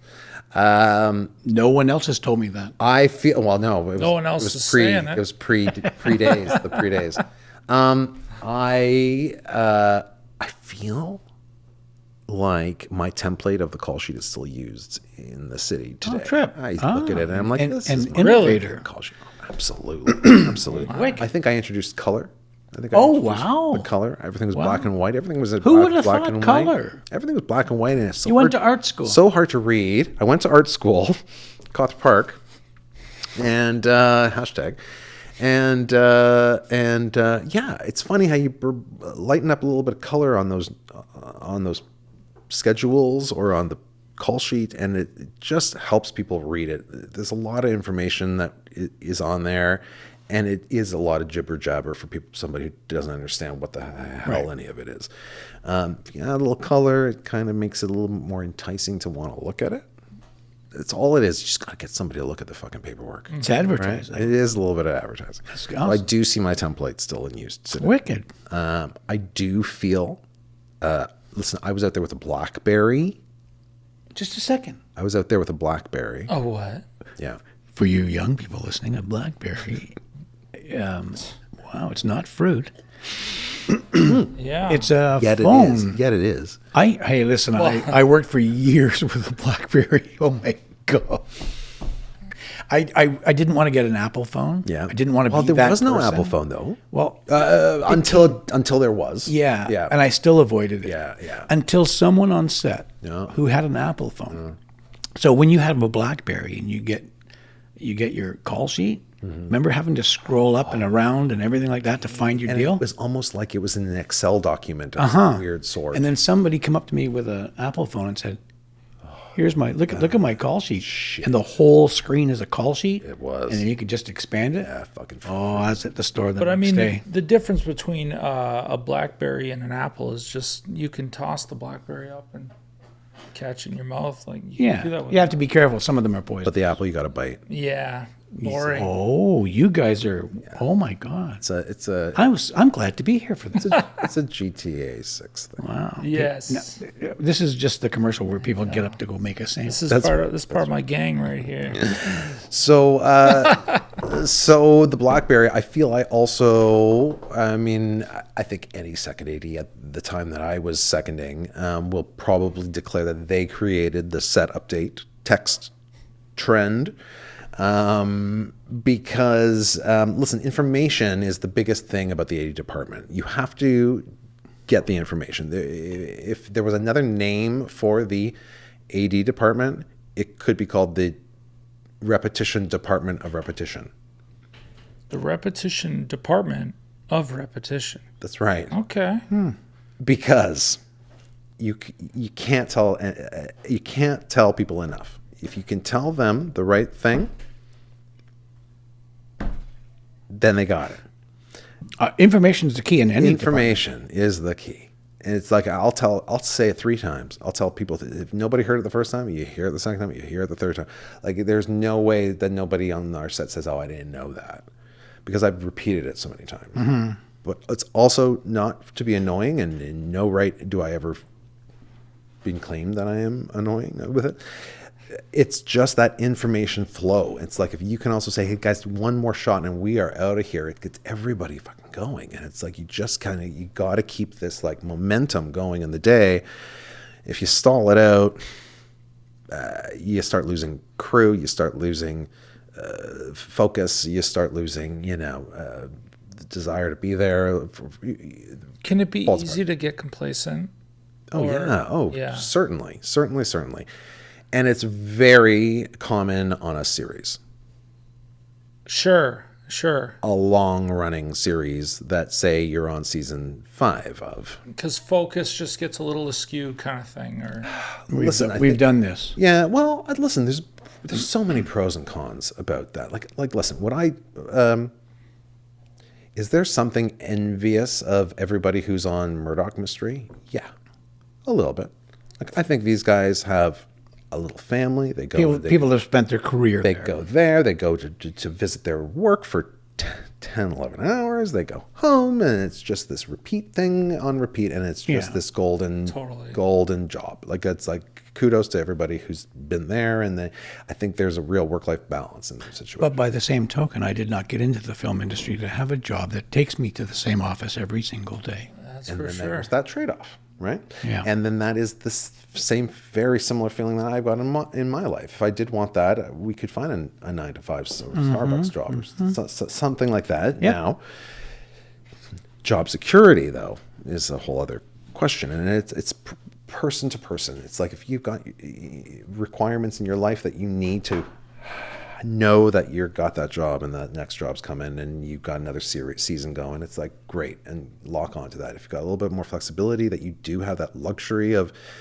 taking jobs that are more intriguing to you or your style, Sure. then pick and choose, and that's a luxury that not everybody gets, but Right. that it's nice to have. Yeah, I never got into what I did because I was afraid I wouldn't have a job. Like I didn't, you know what I mean? That's right. Everybody's scared of that. But by the same token, when you get on a show, you are happy when your production manager calls you and says, "We got picked up for the 3rd season," and Right. you go, "Oh my god, I Right. work this winter." That's right. Right. It's really nice. 100%. And it's odd and it feels really good. Yeah. And I guess that's the feeling that regular people have. That's the comfort, when yeah. you have a regular job. It's like, it's like you can budget, you can plan, right? It's like that's something it's a lifestyle choice, to True enough. to be in this industry.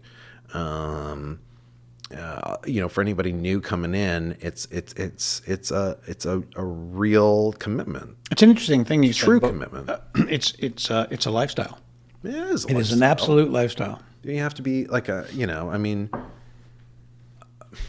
if there was danger pay, it's like you almost have to kind of be questioning if you should get it. You're talking to two guys that get that. Right. But for the rest of us, you could be working at any time of the day, at any place in the city or beyond. Who knows what's tomorrow, right? And there is a very exciting dynamic about that because, if you hate today, well, don't worry. Tomorrow's a whole different day. And we're not in this set. We're not in this location. We got different people. We got different things. Like, it's always different, right? What do you do when you get to the end of your 12-hour day and you absolutely are losing this location, Oh, yeah. but you didn't get it? Yeah, listen, I got to tell you, it's like I have not had luxuries where you can say, that's okay, everybody. We'll just come back another time. I feel like there aren't many luxuries. I don't believe that happens a lot. necessarily in your gig. Yeah. Right? Sure, your mega pictures, they'll just go reshoot it some other time and they don't care. Right. But again, it's about the responsibility. I mean, it is our responsibility to get that day done. I mean, that's how I have always. But things happen. Things happen. Things out of your control. There is nothing you can do about it, and nor should you be responsible for it. Right. And Okay. I think that's the biggest thing that everyone needs to be reminded for, especially weather. There's rules now. There's rules now in our city. If there's a lightning strike that's Big time. anywhere nearby, you shut down until that Absolutely. lightning strike Yeah. is passed. It's And happened to us. That is a 45 to an hour and a half to 2 hour thing. And we, on one of the last shows we did together, had two dynamics. We were out on the road Yeah. with the camera car Yeah. and weather. Yeah. Think about that. That's crazy. Yeah. Because it's like you can't. I mean, like we're You were like there. we're like a driving lightning antenna. Yeah. Crazy, eh? Yeah. Wow. Yeah. So listen, I mean, like the whole safety dynamics of film. So that is on the books as the number one priority. Right. You would think. Yes, and by all meetings and legality, number one is safety. You'd think. And number 2 is get the shot. I love that.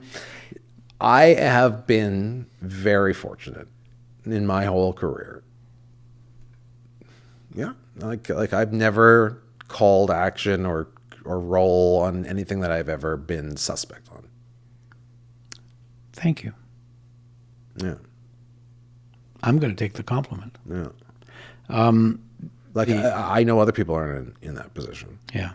But it's like, I mean, it's like I've just been lucky. I've really been lucky. I mean, I have my whole growing up in this industry, I've heard horror stories of shows, and I've just never been in that environment. There's a lot of horror stories out there. And I do think that's what's formed me to be the AD that I am.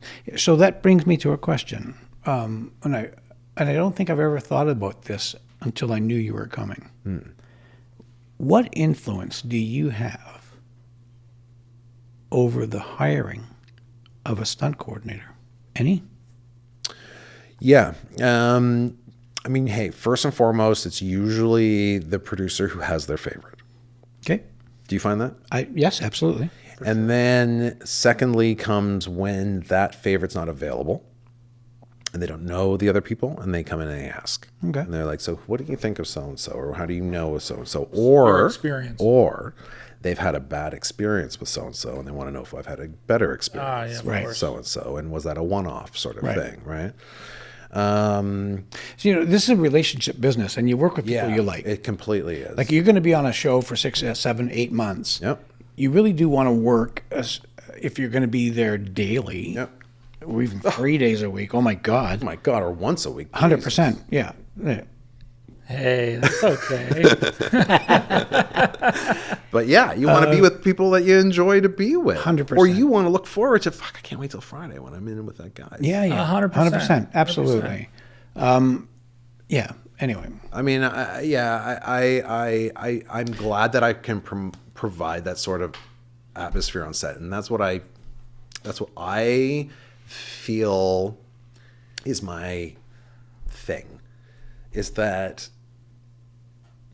it's a completely informed and safe set, yet everybody's smiling and having a good time in some which way. Yeah, we're at work. Oh, no. Are we having a great time? No, you're absolutely We're right. having a great time? No, I'd rather be in a fucking cabana. Well, some people are having a better time than others. rum It punch depends on in a pool, the beach. Yeah. You know, having attitude and being happy on set is a choice. Mm-hmm. And some people make the wrong choice. Right. That's right. So your sets are incredibly. I've always enjoyed being anywhere near you and on your sets, because again, that umbrella envelops everyone around you, and it's all wonderful. Yeah. Anyone who's not having a good time, that's their issue. Yeah. Okay. Well, my secret thing, I try my hardest throughout the day to keep the director and the DP laughing. Yeah. As do I. I try to keep everybody laughing. But if I can keep those two, Yeah.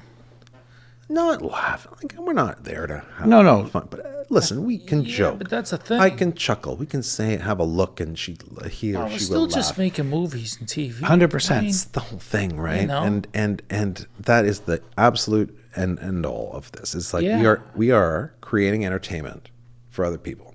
Yeah, it's a serious job, but good God, is it life-threatening and life? Yeah. We're not This saving moment, a life. Right? This moment will change. This Yes. moment will move into the next moment. So, That's right. And guess what? This scene will wrap, and this show will wrap. yeah. And I mean, have you ever heard of the show that? Oh, geez, that show never got that scene. No. Whatever happened to that series? No, they never got that scene. Yeah, no, they never made it. I mean, it always ends. It always happens. That's hilarious. That's hilarious. You have to realize that, like, this day will end. And again, on that lucky front, I have been involved in productions that don't want to abuse their crew. Never purposely going out there to say, oh well, fuck them, and oh well, so they work. So the last show we did, incredible. yeah. I never paid for a hotel room. Yeah. Not once. I know. And it was offered every day. Yeah. Offered every day too. That's the most important thing. And absolutely mind-blowing Yeah. what these people are willing to do for you. Yeah. I mean, and then from that show, I went on to another show where we were in that same boat, a late night out in Hamilton or something, and I just went into my old spiel from the first show where it was like, gang, if anyone's tired, if anyone needs any help getting home, or if you don't want to go home and you want to stay in the hotel, just let production know. And the whole crew came up to me that night and they said, no one's ever told us that ever, and thank you so much. And it's like, not that we want it, but just to know that they care. Yeah, there were some nights I didn't even need it. Yeah. But I went home. But it's that fact. And again, it's that part and parcel to my role as that liaison between production and set. And I am the voice of you are. the Everything, studio. Let's everything. call it the studio. For that moment, I am the voice. And it's like, if this voice is saying, hey, we care about you, I care about you, I want to hear what you have to say. Like our safety meetings every day, I call them the morning meetings because I don't want it to only be about safety. Safety is priority. But I want that morning meeting to be something that everybody wants to get to, because we also want to talk about, hey, whose birthday is it today? Hey, who has something fun that they did this weekend? Like let us know, just this camaraderie sense of something. That's so good. And everybody comes up to me and they say, "Fuck, we love your morning." Yeah, because that's the family part. Yeah, But And even it's at the wonderful. office, you can thank so and so for fucking whipping their ass yesterday and making yesterday a huge success by clapping that person out. It gives them a great day. Like it's Even just in the- any little thing like the this. corporate world, they want that. Yeah. Everywhere they want that. That's right. You go to your office and That's you right. just wish it wasn't brown That's right, everywhere. right. You wish there was a little color. That's right. But there's The something. corporate world goes out for these team Yeah. excursions and whatnot Yeah. to bring camaraderie together. Yeah, You exactly. still need that. even Paintball, so you can shoot the guy you don't like. That's right. Right. Yeah. But why not just give the guy a compliment instead? 100%. Yeah. 100%. I don't know. And That's just how that's many just sets how do we go on to that do not do this? A lot of them. There are a lot of them. Well, that's foreign to me. But again, I don't know because I'm not on those. It's wonderful that yeah. See, I was on a show pretty recently that was the first AD was sort of their first time stepping into that role. Yeah, and not that's so common. much. That is common right now. Well, yeah, there's a lot of production, not necessarily a lot of you guys going around. Yeah, that's right. But on this particular production, the first AD was missing every step. Every other block there was a different AD, and Yep. that AD is like Yep. the pro. Yeah. And then The other one comes in. The other one comes in, and it's like they don't want to answer questions. Yeah. They're bombarded with so much. It's a real juxtaposition. that. Eh? It's a real night and day between the two. But it does really show immediately how much work you do. Just based on that person, you go, oh wow, I know ADs that aren't doing this. It does really show, doesn't it? Well, good. It's the only thing we can say is that it's the only thing I can hope for is that that's exactly what you say. Is that you walk onto the other set and you're like, ugh, this isn't like Sean's set. That happens probably more than it should happen. Okay, good. Good. That's right, because know- that's what we want. I mean, like, listen,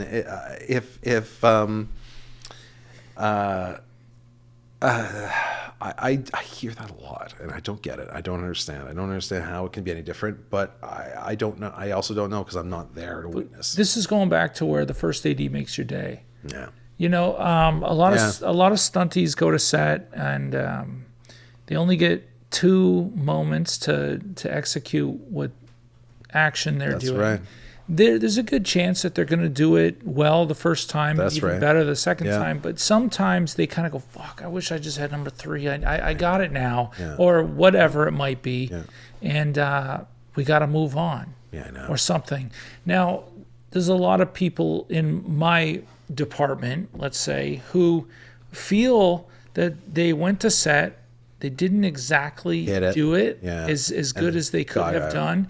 And then they leave feeling bummed, like they're never going to be hired again. Totally get it. How does a first AD Yeah. execute a day and be smashed for we didn't get it in this hour. We didn't get it. We didn't. Yeah. Oh boy. Yeah. 1, 2, 3, Yeah. 4. There's a million things Yeah. that you could be doing. Yeah. I mean, I think if Randy were to come up to me and say, we have to go again because this guy's got it and he just needs to Okay. go one more time, then I will go to the director and say, we should go again. Well, it actually happens all the time. Either you or the director will ask me, or did that work? Yeah. Like a punch or Yes. whatever. Yeah. But there's not really a place where you, as an AD, can say, "Let's do this again." Almost for your own job, for your own gig. Well, okay. When it gets into the, You can easily be looked at as a negative thing if the day's not being hit or the director's not pleased or the it's the AD's producer's fault. got questions. the AD's fault. Yeah. It's the AD's fault. I've often blamed it on you. I am clear as day that it is not my fault.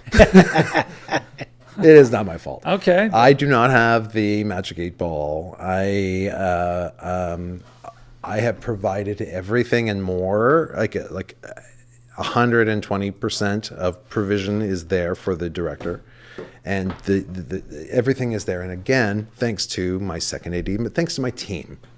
Thanks to the second AD, thanks to the third AD for having things prepped up for that start of day.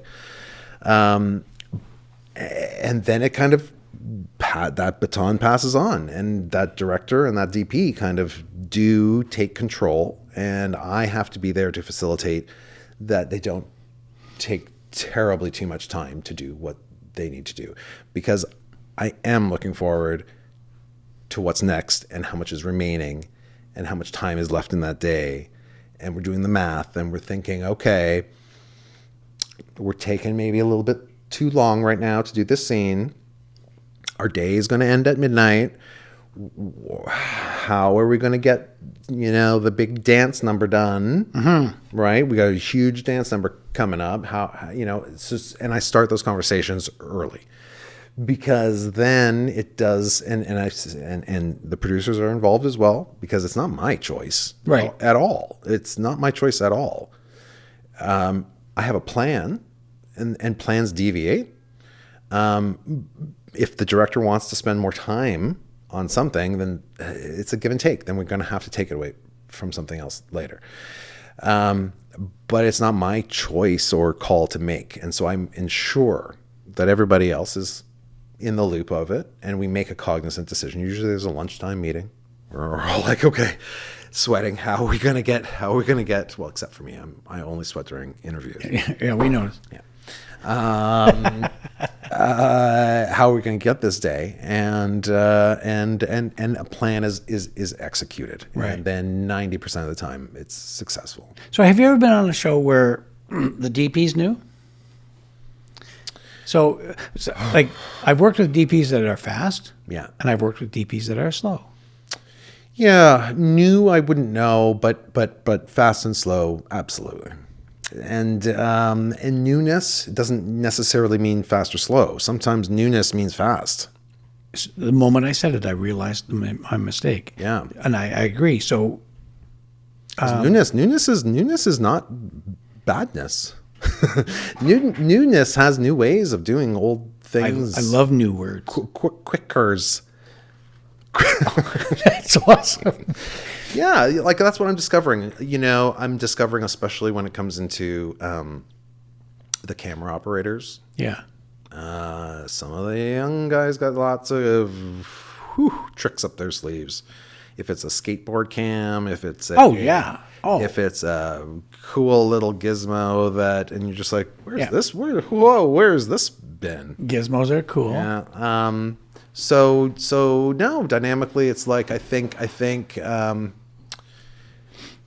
new DP, it also could mean that they have gaffered for 20 fucking years. No, absolutely. The moment I asked the question, as you started to answer it, I realized my mistake, and that it has it's not a nothing mistake. No, but it has nothing to do with newness. No, but sometimes newness is good. No, so what do you attribute to the slowness to?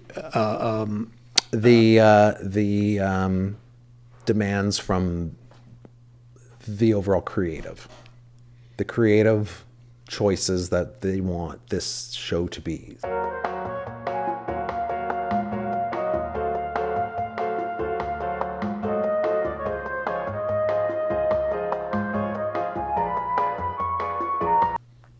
We're back. We're going again. We're going. Oh fuck! I wish you would have said that. That would have been a great commercial. What the fuck? Okay, let's. I totally fucked up. Let's go again. Take two. No, Let's go again. Let's go. Stop using my line. Okay, so we're almost into what I actually do for a career, because we haven't actually even talked about that at all yet. Okay. You believe okay. that? Like we're getting there. We're getting there. This stupid AD job. I mean, who would I can't recommend it to anybody. Well, Except, I wouldn't you know, either, but If it was great, if it was amazing, I would have my niece and nephew in doing it. I'd Yeah, I have mean, them in we- the guild right now, ringing the bell in the studio lots. But it's like 100%. surely How old are they? 11 and 13. They could probably do it. honestly, 17 and we 13. have you here for the most important question, and that is, why the hell did you do this? Yeah, like ADing. I guess why we got to. Yeah. What does an AD do? Yeah, What does the okay. first AD do? Why the hell is anyone Doing becoming this, a first AD? doing this. All right. Yeah. So You got the how did nastiest the first AD? job. All right, here. So we'll just go through the last of the motions. So then I was a second AD for a very long time, and I was we went to the Blackberries, and we went through text updates like the standard now, where everybody's just kind of connected digitally, and that was I was kind of there during that transitioning time, where now it's just so easy for information to be delivered. I mean, even down to like a call sheet. A call sheet is basically the form that is delivered at the end of the night that tells everybody what tomorrow brings and where we're shooting and what time to be there. And every actor has their own Everything. different time that they have to be in Everything. hair and makeup, and what time hair and makeup needs to be in to get that person ready. It's all there. And usually includes a couple of days in advance, just so you can take a look. Take a look at what's coming in the next couple days. If there's any changes to the schedule, it's usually flagged there. So it's kind of like this kind of updated, more specific detail of the day and what exactly we're doing. Back in the pre-digital, it's like you needed that call sheet at the end of the day to be handed to you. Oh yeah. Or you might not know anything, like where you're going, who's going, what, anything. So nowadays it's emailed. Nowadays it's emailed, and Wait. you just get that. When the hell? I might be a little too late on this. How was a call sheet handed out in the first place? In person. Yeah, like this. In person. Are you? Yeah, in person. Or I don't know why I don't believe yeah, this. no, it's the truth. It No, was no. in person, and it was a crisis. You needed that call sheet. ADs would come set. out into set and So when- have a stack of them and hand When them I to was everybody. when I was Yep. shorter than this table, Yeah. and you were receiving a call sheet, Yep. Handed. Where did you went? Yep. Yeah. It was handed to me, and I got it, and I had a paper. Yeah. Well, unless he was a lucky one with a fax machine in his house, Well, I got both. because then you'd Oh. then you'd I get did get then a you'd fax. Get the fax. The roly. You know, but then on that note, okay, so back in the day on that note, the production office would be in the office until all of the confirmed fax receipts were received. And they'd fax out everybody, 150 faxes, to get This is daily shit. Yeah. daily, Every day. right, every day. And then you'd get the receipt of who didn't get the fax for some reason, and you'd have to go and fucking drop one off at their friggin' house to get make sure they got crazy. a Oh my fax. god! Yeah. Don't Wow. even talk about it when a script revision came out. Because as a PA on Power Play, we would get a script revision. I mean, it could even be like 3 lines, and I would think, why can't we just call the actor and tell them the lines are 3 different words? But everybody would get it. You'd have to go out to all the cast that played first up Oh my god! and drop off the new script. So some unlucky bastard was Yeah, out there me. doing that? Yeah. That was me. That was me. Some unlucky Copy. bastard. Turning- Sean. Turning around and cutting up the fruit for the morning And not only platter that, in the office. not only that, not only did they hand me my call sheet on a foolscap piece of paper. Like at your Stapled. door? No, No, on at, set. at the end of the night when I was to Oh, leave. fuck, of course. Jesus. And then not only did they hand me the call sheet, when I got up in the morning, or even late at night before I went to bed, I looked up on my Pearlie's map where I was Where going. you had to go. Right. Yeah. Right. Yeah. Map. Remember that? Because the only other option that you had was the map that was attached to that call sheet. Yeah. And if there was a problem on that map, Oh, yeah. Well, it you depends on sure? who you. oh my God. Like, I mean, that's everybody looked at the map. So if Yeah. that map was the wrong map to the wrong location, It's hard enough today. yeah, and it is hard enough today, but can't imagine. thank God we got Waze in Surrey to help us out. But Yeah. back then, it's like you only relied on that location manager's map. Yeah. And so that's also this whole dynamic of just like the dynamics that digital technology has completely I can't even process. changed our industry. Remember living Yeah. by a pager? Oh, Not even- I didn't didn't have a pager. I didn't never have even had a cell phone. I had to have a pager and then go to a phone. I No. remember that. I'd call a 1-800 number. Yeah. Some lady would ask what my message was, and I'd say, get milk.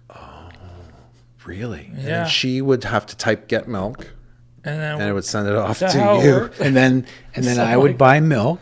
You couldn't reply. That was the best thing about the pager. You can't reply. You just say "fuck you." Yeah. Can't reply. Jesus. We should bring. I'm getting another one. We should bring back the pager.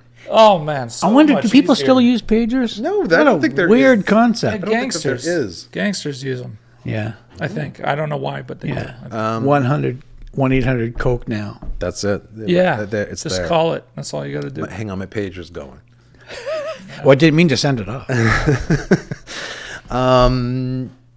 So no pagers, and I did not have the roll of quarters. I was not that old, but The roll of quarters. But the roll of quarters was a thing that the second ADs would have a roll of quarters, and they would have to find make phone calls. a phone booth, Oh, my God. and they would set themselves up at the phone booth, and that's where they would do all their calls to and from the office. I am of the age, though, that my call sheet that I typed up in the AD office, we have an AD office on set. There's a place where the second AD works. And I type up my call sheet there, and I put it onto a disc. And then that disc, I mean, you had to time this out because that disc had to get to the office. That had to print it. And then the photocopiers had to print 200 copies of it. Oh, my God. Then Bring them back. bring it back. And if you were out in anywhere but local, you had to have that call sheet done by noon to have any chance to get it back to you printed. That's an interesting concept. Especially eh? if you had maps and stuff on there, somebody had to manually staple. Like it was just in dark ages. So has Dark has, ages. has your time been able to sort of have you been able to minimize the time because of that, or do people just fill up your time more now? Oh, right. Oh, no. So thank God for that because, I mean, nowadays with all the late breakingness of things, it's like we are now making the last minute change and hitting send to the office and they're hitting send to everybody. Do you get it's to enjoy your literally to the last minute now. But it also just goes to show you that What could it- it what- didn't what- need to be. It doesn't need to be that way. Yeah. What was accomplished when it was accomplished? Right. Absolutely. Right. And then, I mean, Yolanda, she's of that era that she is. like, why is it taking till 6 o'clock at night to getting this information? Where back in the day, if we didn't have it by noon, it didn't make the call sheet. Yeah.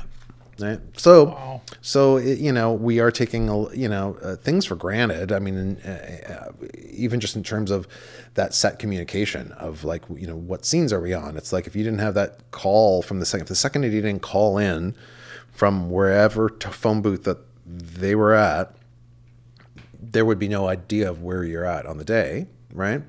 The producers would have to be on set to know what was being done. And that was back in the day where when you were going to camera, the production office was empty because everybody was on set and they were all watching because the only monitor to see it was the one that's there on set. Now we've got our Q takes. Yeah. Now we can watch it from here and we can direct from our hotel rooms. I mean, it was COVID. We did it. Like, we had a director who had COVID and directed from the hotel room, and we Skyped her in, or we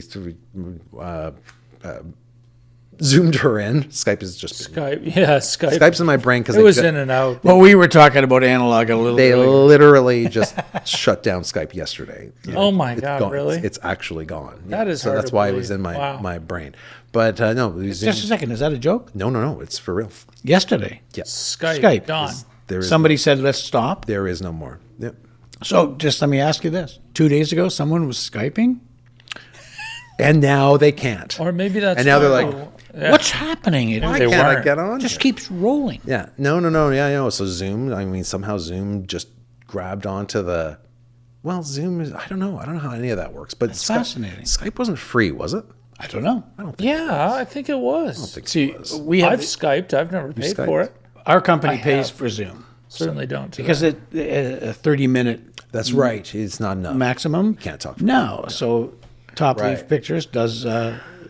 yeah, we're I can do pretty good. 24-hour Zooms. Well, maybe you should have gone to Skype and helped them out.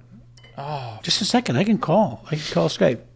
It's Right after this. gone. I'll Okay, back Skype. this shit gone. up a little bit. It's gone. It's gone. I like the word Skype. But isn't that crazy? Like, Yeah. Skype was the one. yeah, it was for like right? 6 months. interesting. No. Like Skype 6. was the only thing that there was for any sort of video conferencing. It was the Sure, it was.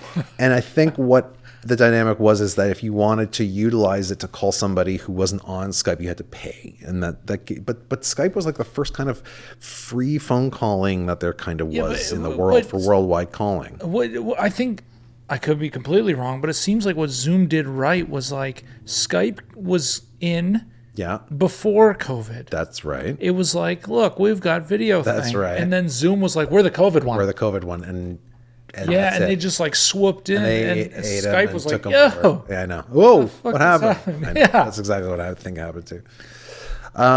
Okay, so I don't know. Blair, how did we even get here? Blair, help us out here. Blair, what are we talking about?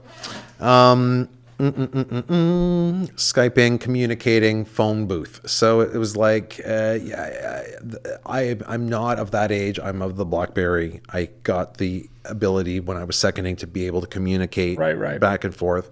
But I was of that era of if that call sheet wasn't there by RAP, then there was a huge risk that people did not know what they were doing tomorrow. Because there was no other way to tell people. Yeah, I almost can't even comprehend it. You would It's make crazy. an announcement like, okay, call time is 8. Oh, you called the office. That's what you used to do. Call the production office. Blair's nodding because do you Yeah, remember? we've all done that. Do you remember how fast the production coordinator had to speak on that answering machine to get all the pre-calls in?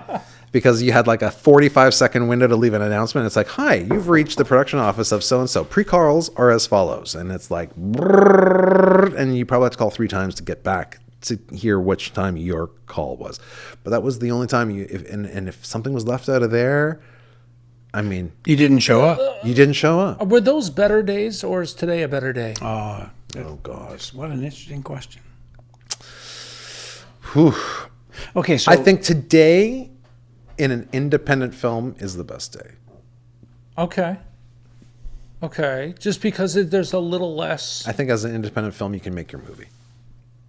You don't have the budget and you don't have the resources and you're really hands tied, but you can make your movie yeah, how you want. a little creativity. You with your control still. Some friends. Yes. Absolutely. Right. I love that. Right. But I think that, listen, I just went to see a screening of this independent film. It was fucking fantastic. It was great. And it was like some friends that did it from the Rookie Blue crowd. They're still fucking cooking. And they just did this whole feature film that they pulled off in 15, 20 days. You pull all your resources together, but you do get to make your own movie. You know what kind of dough they had? Not much. No? Okay. But now, why do you say that? Indie, there's better. there's a chance for them relax make to it. there. Yeah, there's a relax to it. You're They're not. If you're they're not lucky, jumping through if you're too many lucky, hoops. you're scoring people who may just not be working right at the moment, who are union people who are just going to take a as a favor and work for you. But they're there because of you. Because of you. That's exactly right. The only reason that they would give your free time or whatever you're And they paying want them, to give that their that's whole right, heart, is their because whole of hearts you. to you. Is because of you, and that's the truth. And that's why I think these independent films just have a heart to them that standard. On a big movie, on a big TV series, soldiers come out to work in the war because they're being paid. It doesn't matter. That's right. That's right. And if you as a friend ask me to come and help, Right. I'm bringing my whole heart to you. To you, right? That's right. Yeah. So that's that, and I feel that you go the normal route of a commercial, studio picture. You are met with everything that the lawyers are talking, right? So there you go, and that's just the world that it is. That is the world we are in. It's lawyer and budget driven. Yeah, 100%. Right. I mean, and that independent film gives you that still ability to kind of just do your own thing. Yeah, you're in control. You don't have anybody above you telling. That's right. And studio heads and 100%. That's what I mean. Executives who have their own opinions. But on things. independent is a very wide range of. Well, yeah, it could go from needs to be- $500,000 to $25 million. Yeah. Sure could. Yeah, it sure could. And it's all about just getting the money and doing it their own way. Like, I was when I lived at my condo, I had a condo on the Esplanade, and my neighbor was George Romero, literally. And Wow. So are you complaining or bragging? bragging. Awesome. George Romero. The Esplanade's pretty. For anyone who's listening who does not know. George Romero, the Night of the Living Dead, man. and The Zombie the Man. Night of the Anything. Yeah, I mean, or the anything of the living dead. Absolutely. That's George. And I worked on a movie that he was on, and I was taking a poster from another movie, and I was told, don't show him. Okay, never mind. Oh. And God rest his soul. Yes, please. Yeah, Good. 100%. Golly geez. Great guy. I went over and watched movies with him on the. He'd knock. You want to watch a movie?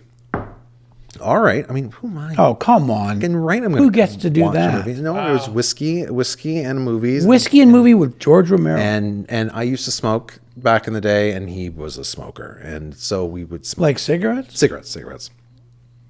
And we would smoke and whiskey and watch movies. His favorite movie was The Cowboys, Sounds great. old western. Wow, what An old western where the men of the town went off to go fight. And That's what they do. leaving the women and the boys, the children in the town. Well, then the fight comes to the town, and the boys have to stand up and be men.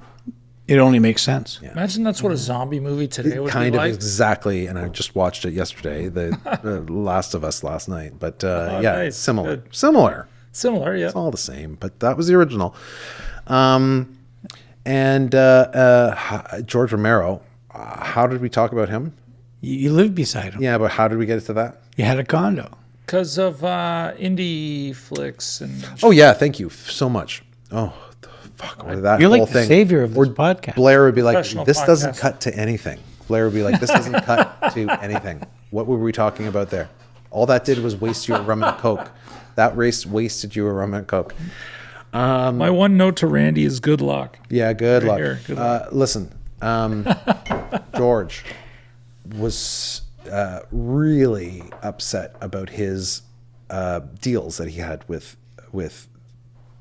the studios and his films, Yeah. Okay. and he didn't own any of his films, Oh, that's a sad thing. and the studios did. And this is part and parcel to this whole independent thing. You know, it's like, so George swore to go independent after him being screwed over. So, there is no right or wrong. I think that the independent world, it's like, God, they're really just trying to tell their true story.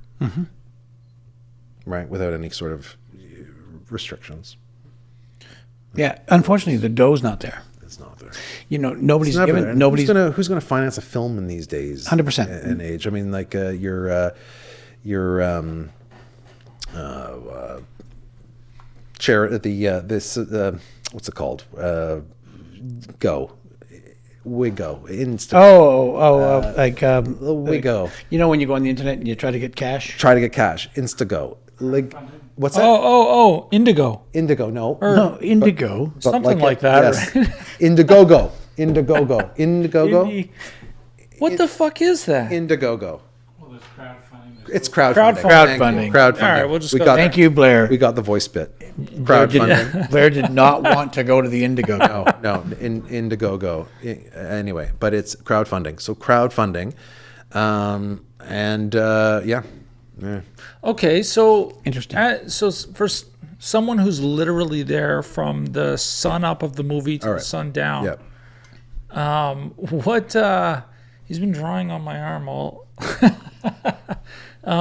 from sun up to sundown, you see the beginning to the end of every movie. Do you see post production? No. Okay, so you're gone and Do you on care? something else. I send messages to post throughout the shoot Okay. on the microphone that the boom is recording. Yes. And I'll usually apologize to them. Okay, copy. I say sorry that we are still rolling. That's post. actually funny. Yes, it's quite funny. And the director didn't want to cut here, guys. So sorry that we're still That's awesome. going.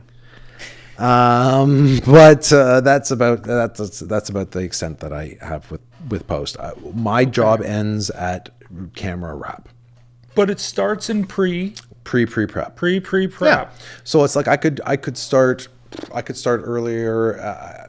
I could start sometimes before the director's even really On board, kind of. on board, depending on what show. Usually the first director is usually on board, but sometimes not. Sometimes not. They haven't hired a director or they haven't hired a DP yet. So it's kind of like you are on this this kind of bubble of creating a schedule, creating a play on how you want to film this script on your own until you kind of get that input from the people that start getting hired. The sooner I'm hired, what I'm finding a trend on is they're hiring the first ADs a little bit early to start looking at locations with the gang. And I don't know why. I think they. I don't know why.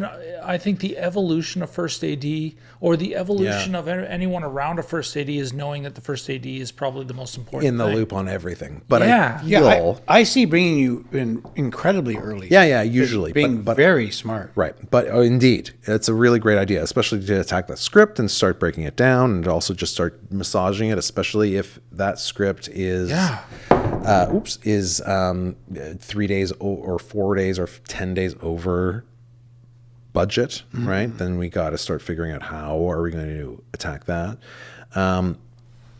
If, say, I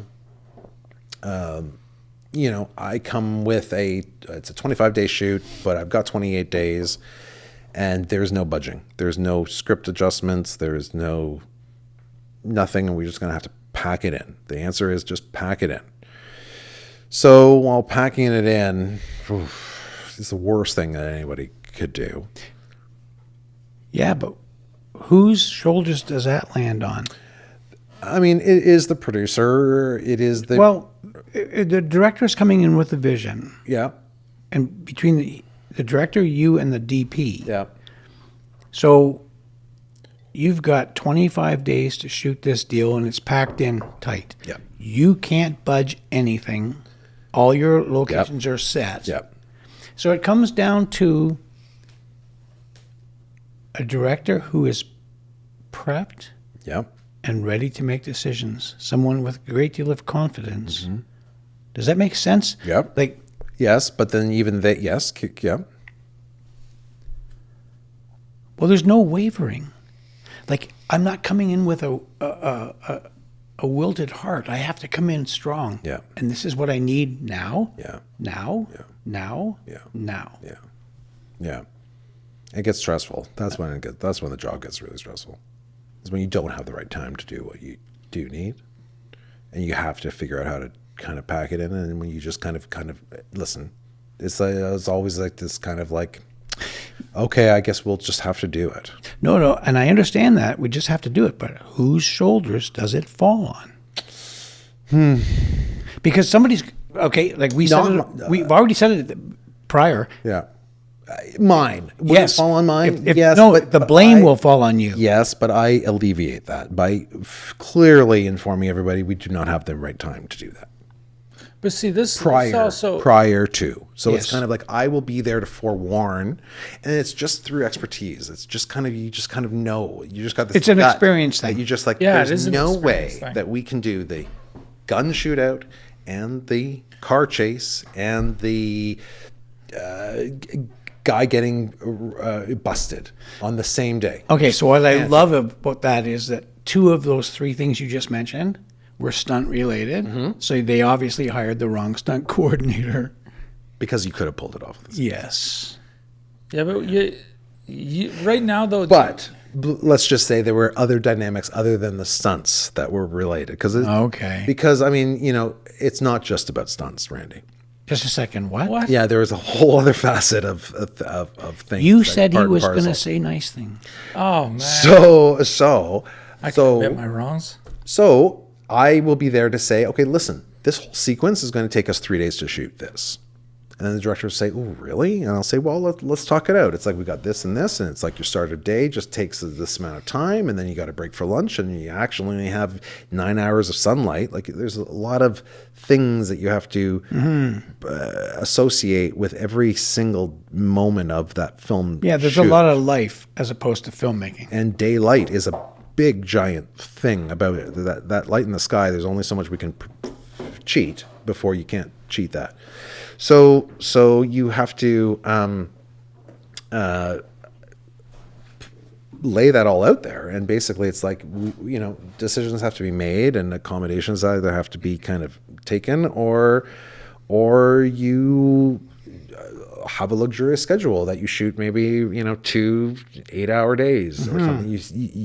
You can after 8 hours or so is when usually the crew kind of comes into overtime. So if you can kind of keep 2 days to a scale sort of day, maybe that can help compromise, the budget or whatnot. But, Right. It's this whole discussion of what is the cheapest but most effective Right. answer to this scenario. How many? But first it goes ADs? beyond. It goes beyond me because it's money. It's like I have nothing to do. I have no connection to that bank account. I can't pull or take out or withdraw any of that production money. It's like somebody else has to do that. So I can promote what I think that they should do, and then when we get into issues, it's like somebody else has to kind of also come up. Sometimes issues evolve into things like when cast members get sick. Sure. Or when something happens in their personal life and they have to go home, and it's like we need to shoot with them tomorrow morning. Well, no, they want to go to LA now. It was a huge thing on the when the LA wildfires were going on. Absolutely. Everybody wanted to not be here. Yeah. Nobody wanted to be here. Yeah. I can only imagine. So it was a matter of like, okay, can we get so and so to go home for 3 days and then get them back? Well, I mean, sure we can, but can we get them back? Like that was Remember when the big thing. earthquake hit in LA? Yeah. I was working on a show where the director's wife was laying in bed, and she hit the ceiling. Their whole house collapsed and went. She went up, and she hit the ceiling Oh my God. with her face. A famous actress, actually, and then had to crawl through glass Oh my God. to get outside. Right. And I'm working with the director Here's the director on here. set. Yeah. She deserves as it. as it happened. Oh my God. Wow. Yeah, it's But crazy. see, What happened? The big earthquake in Yeah. LA. What happened? We made a phone call. And Like he got a phone call. I don't know. I don't remember. Did he leave? Or No, I didn't leave. was she okay? Yeah, she was bruised. her Yeah, but hands- it's her hands and it's knees that. weren't. Yeah. It's crazy. But you deal with so much personal shit. Yeah, the director. You can tell the director. Oh, the actor's has been in a car accident. Mm-hmm. But it is you who has to figure it out. That's right. That's right. Because then what are we going to do? Because it's a scheduling thing. Yes. Usually when it gets into this sort of extreme situations, there's more than me involved because we have to, it goes, It has to be a lot more than it's a lot of money think. a lot of money is being talked about because you're shifting things up. People who are maybe booked for tomorrow are not going to be booked for tomorrow. We're going to shift that up. We're going to change around. It's a lot of money shuffling. So whenever that's involved, that's when the producers, the production managers, we're all involved and we're making this decision together because it's way above me to make a call of what the production wants to do to help to try to rectify. Yeah, mitigate the problem. Mitigate, yeah, exactly, right? Okay, so And how much do they want to put into it? you Some will send the actor home. We'll figure it out. We'll reschedule the day. Other shows don't have that sort of flexibility, Right. where like Financially. financially, there's But- no way Yeah, that that makes we are sense. But- shutting down. So we have to figure something out. Like, can we shift that actor's role to the morning so he can fly out that afternoon and What's interesting push about him out the next day? Like, but I got to go into that and I got to look at that schedule and I got to see how does that yeah. change things, and can we then get that actor back in time to finish the episode or the film or whatever we're working. and before they go on the next show. Yeah. We spoke about independence, and I think that a lot of independent producers, I suppose, don't even consider that. Yeah. I spoke to a lot of people that are making their own little movies, and they don't consider that the actor's going to get sick, Yeah. or that their mother might pass away. Well, They have to go home, and the thing is You never want to, but it's a very valid No, thing. yeah. And then, I mean, listen, when the COVID thing was going on, oh my God, I can't imagine. I was going to ask about that. I don't just want to talk about it. the depths of it. I don't want to. Well, the thing is there It you're was awful. with the way you I was talk, also all of a sudden the COVID police, and it's like, I am sorry. I do not know biology. Put your It's like, mask on. Put your mask on and stay can't believe fucking 5 feet away from the person. And Yeah, we're all totally. sound. but We're all sound. I don't know. It was bad because, it's like the safety dynamic is falling on this first AD, and somehow the COVID protocols fell on to the first AD. Enforcement. There were COVID departments that, thank goodness came through. right. But wherever those people came from, they didn't know what they were doing either. They didn't know. you couldn't be any better than our prime minister. They couldn't. Who? Oh yeah. So there's a thing about sound. Sorry, Yeah. there's a thing about sound on film now, where everybody that I know who's not in film asks me the question, why can't I understand why anyone's saying anything? On TV. Yeah. I just experienced it last Yeah, night. I was yeah, but- watching The Last of Us, and I was like, Oh my God, Mandy, my wife needs subtitles on. the subtitles on at all times. That's right. I sit there going, But what the fuck happened? Woman. When did that come? Yeah, When did that it's happen? become something where, you know what it is? I think that at one time, actors spoke like this. Yes, Yeah. they And sure diction did. was an incredibly, That's right. important. It was very important. that has gone away. but now it's turned into a What are you talking about? You know what it is? You know what it is? You know what it is? It's fucking actors who think that the method, because they listen to James Dean fucking mumble, Yeah. No. they all should Yes, fucking mumble. that's right. No. You know what? No, it's easier than That's the that. truth. No offense to any There is. actors gotta that be- mumble. It's the truth. Hold on. As somebody who does auditions at home all the fucking time, I actually think it's that. And I don't want this to make it sound, iPhone I don't want it to make microphones? it. No, I don't want it to make it sound like it's me doing this. Maybe impartial. Andrew started it. But Randy's my reading buddy for Yeah, these auditions. that's He's right. always telling me, you got to dictate, or you got Diction. to a little better, a little clear. Enunciation. And there's a 50-50 of me going, well, some of it's that, and some of it's there's a new way about doing things, or there's just a way. I mean, fuck.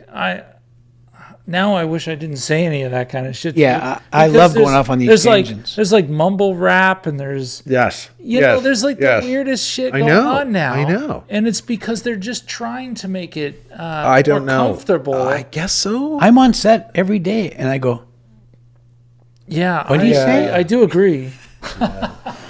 "What? Usually, what?" I'm usually tracking. Also, I got Yeah, my well, I read the sides. screen. I've got the fucking sides with me Kinda going. like, yeah, That's not what I'd have said. yeah. So Yeah, okay, so a few years ago, I worked on a big American show. Yeah. And money was no object. Oh yeah, that's nice. It wouldn't even be out my mouth. I need God. go. Wow, that's nice. Yeah. That's No, it's luxury. incredible. It's an incredible luxury. it was wild how it all But we work in Canada, happened. and I've done a bunch of Canadian shows for some wonderful producers that I absolutely adore. And what are your thoughts on Canadian production? Like, you dig that or? Versus the other. Listen, the Canadian production I find is the heart of the pure craftsmanship. It's like, we're here to make this movie. Yeah, the movie might not be great, but listen, everybody involved in this movie is there because this is their love. This is their breathing and bleeding film. And everybody that is involved in that, say, is wholeheartedly involved in that. Whereas, I don't know, in the American production, and because of that, the selection of stuff is such fewer, I think. And listen, maybe the people choosing the content may not be right, but they don't have the choices that are being made are a lot more selective than, say, what you're getting out of the States, which is just this larger, Put everything on. put it all in and let's see what catches. And Right. if it doesn't catch, then if it catches, we'll do a season 2. Sure. Right. Whereas I do think that just dynamically and budgetarily wise, it's like, I think that Canadian projects are putting a little bit more thought in it and not just putting anything on. Although I do know, and it's clear as day, that money talks. And if it's got a little bit of, if it's a cheaper, if it won't cost as much to make this movie, then maybe we will make this movie because we can afford to make this movie. But I think that once you pull together a truly Canadian production, producer, designer, director, cinematographer, you get something that you just don't get out of any other kind of show. I mean, there is this sense sometimes, and not always. I've worked with so many American directors who are great friends right now that would, I can't wait to work with again. But I also feel that as a Canadian production, you kind of know you're doing something a little bit special as opposed to just something that's just readily available in the stateside. It's like you've got the limited resources we have in Canada, and you're doing it, right? With other Canadians, it's all Canadian writers, it's all Canadian there. Okay, is the comedy funny? It's Canadian, a comedy. It's like funny for some. It's like It's funny. It's funny. Canadian comedians go to the States. Their greatest, true. their True greatest that. comedians That's true. are Canadian. But do we capture it properly in our Well, that's our that might be. sitcoms? Usually when I'm watching a Right, that's- Canadian, No, tell me what Canadians make sitcoms? it's usually when I'm watching a Canadian comedy that my woman goes, you're watching this? And I go, I know, it's funny, eh? Right. You have to use the word. That's from Corner Gas. That's from Kim's Convenience. It's all a slew of them. But listen, yeah. Throw out to Corner Gas. for all of them, Corner Gas, the movie was amazing. Listen, The first 10 minutes were best. all of. I was in it. It's also a great place to place your gas. if But you what's the got- stunt? What happened? I played the bad guy at the beginning of the Of course corner you movie. did. Actually, it's really great. Yeah. Okay, so this is what I'm saying. Is that so everybody wholeheartedly is in on this because it's just great. Listen, I think involved in it, especially something like corner gas, is a great example. We know we're not making. Of course. You know what it is? It's not the factory. That's right. That's the fact there. Right? The Americans Yeah. are working a factory. That's it. That's it. They have Netflix and Hulu and whoever else was there. Yeah. And I don't know who Hulu is. Yeah. But it's just a turnover, show. Next. It's just the factory because people are paying for it. That's right. Whereas a Canadian production, It's movie taken, or TV, it's taken a lot to get that thing fucking greenlit. 100%. Yeah. It's not the factory. That's right. It's not. And everybody involved, I mean, it's particularly those executives on the Canadian fronts, they worked pretty fucking hard to get that thing going. Oh, they have to. Yeah. They have to. We have such a small audience, Yeah. and it costs the same. Yeah. Yeah. But I tell you, the experience in working in it, the executives are all just so flabbergasted that we are doing it, that it's happening, Yeah. that it's going successfully going, like that this machine is running, and they're just so appreciative. I gotta say, that is the biggest difference between working on a Canadian show and an American show. But is that because in Canada they are just like so hopeful to grab something, and then when they do, they're like, okay, I got it. I don't know, maybe, but I'll tell you, I'll work on a Canadian set any day. I agree with that actually. Just from it's chilling. a little bit, Kinda, yeah. a little Is it bit. It's like ease? there's a little bit of an ease, and there's also a true sense that they believe in you. What you say is right. What I say is right. Like, and if I have to say it like 10 times on an American show just to keep saying, guys, day 8 is too heavy. Day 8 is too heavy. Can somebody help us with day 8?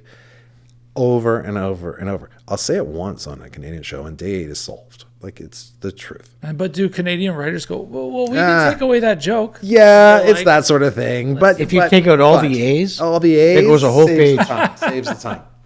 Eh? So I don't know. I just feel like there's a little bit more of a camaraderie when the entire team is the Canadians, and we're all just kind of, we all know our budgets and our restrictions. That's Right. the thing. And I don't know if the American, sensibility is, they said no, so we shouldn't do that. It's almost like they said no, let's do it anyways. Right? Let's write it anyways and see what happens. And then you kind of get it, and you're like, oh, I thought that scene was going to be cut. And it's like, oh, it just got bigger. And you're like, holy shit, right? Like, I don't know. Well, sometimes it feels like, I know a lot of stunt guys want to work on an American production because maybe they get paid more. Do they? Well, it depends. Maybe they That's get the perception. 110, 130% buyout or something because it's a big show, quote unquote. Yeah. But I think they're trying to impress somebody, this and that. But then that person also coming up from LA feels like they have to wear their fur coat the whole time to impress, when you could just take it off. Yes. Just take it off and be with us. Yes. You don't have to wear it the whole time. You Yeah, don't we're have all to doing the look same like- deal. You don't have to be, intimidating. I worked on a Doug Lyman, The Impulse. Oh, Impulse. Yeah, that's with right. me. the pilot. I was the on, good old pilot. I was on that. Yeah, that was. We spun the car in the middle of the road. I have no idea. Did we not? Oh yeah, something like that. We were in the streetcar with the water coming down. Oh, the streetcar in the water. Yeah, that was great. Yeah, that was actually that was great. fun. And it looked fantastic. Yeah, that was wild. But Doug Lyman, I mean, like, he is a perfect example of Hell of a director. a hell of a director who's not there in prep at all. he's got a team, and his Like just his team, brain or his physical self? his physical self. Okay. He's got a team, and his team does it for him. The team knows what he needs and what he asks for, and the team Sure. provides it for him. So he arrives and he does his thing, and everything's kind of in place. It's a great The dynamic. tech survey was interesting. Interesting. What do you remember of that? We're going to look at this side of the house. Yeah. Then we're going to look at this side of the house. Yeah. Oh, hey, let's go back to this side of the house. Mm-hmm.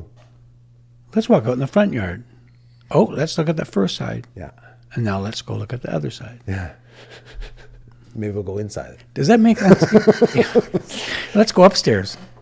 So his production designer, who knows him, what his mandate is he just provides. Oh my God, I wish I knew his name because he's such a wonderful man. I'm just blanked. Sorry. He provides everything for Doug.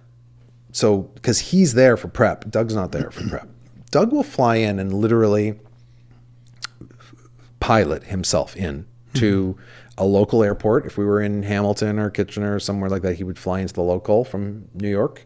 Wow. We'd pick him up there, we'd scout, and he'd fly himself home for the night. It's just how he did it. And his designer was there with us. So his designer would, when we found a location that the designers thought would be great, he would, we'd grab it, but he would dress everything because he didn't know if Doug would want to shoot the inside or the outside or the hallway or the office or the parking lot. But the location's right and everything's ready for Doug when he arrives. How do you feel about that? It's not good. Okay. Good. No, because you don't know where. Oh, you don't know. And the crew are like, "Where are we shooting?" And you're like, "We'll all find out together in just a second." We'll all follow Doug. Because for him, it's fun. It's fun. It's For bang. him, it's fun. This is Yeah. fun. This is fun. And listen, when all is said and done, did it all work? Absolutely. Could it have been a little bit more efficient? Absolutely. Okay. Right. I mean, listen, why are we dressing the inside if we're only staying outside? Why vice versa? Sure. A lot of it wasted money, but then, hey, the options are available for everything. Right. And that's part and parcel to the blocking question that we had earlier. Doug had no sort of plan on blockings or anything, but it would be a group kind of experience together. They'd all go in, we'd all work it out. Sometimes it would take a long time. Because his execution. But the sets were all ready. His movies are seriously good. I know.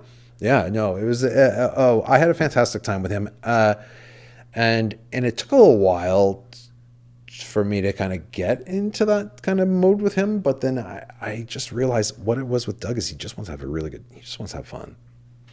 Okay. He really just wants to have fun. So what's the difference He between orders chicken fingers and fries at lunchtime. Like he's like Yeah. that guy. He's that guy.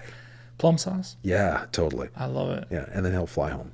Like it's just like he's like So it's all about flying for him. giant kid. Is Because what there's a Doug difference kind of between is. what is executed and what's actually happening at work. Yeah.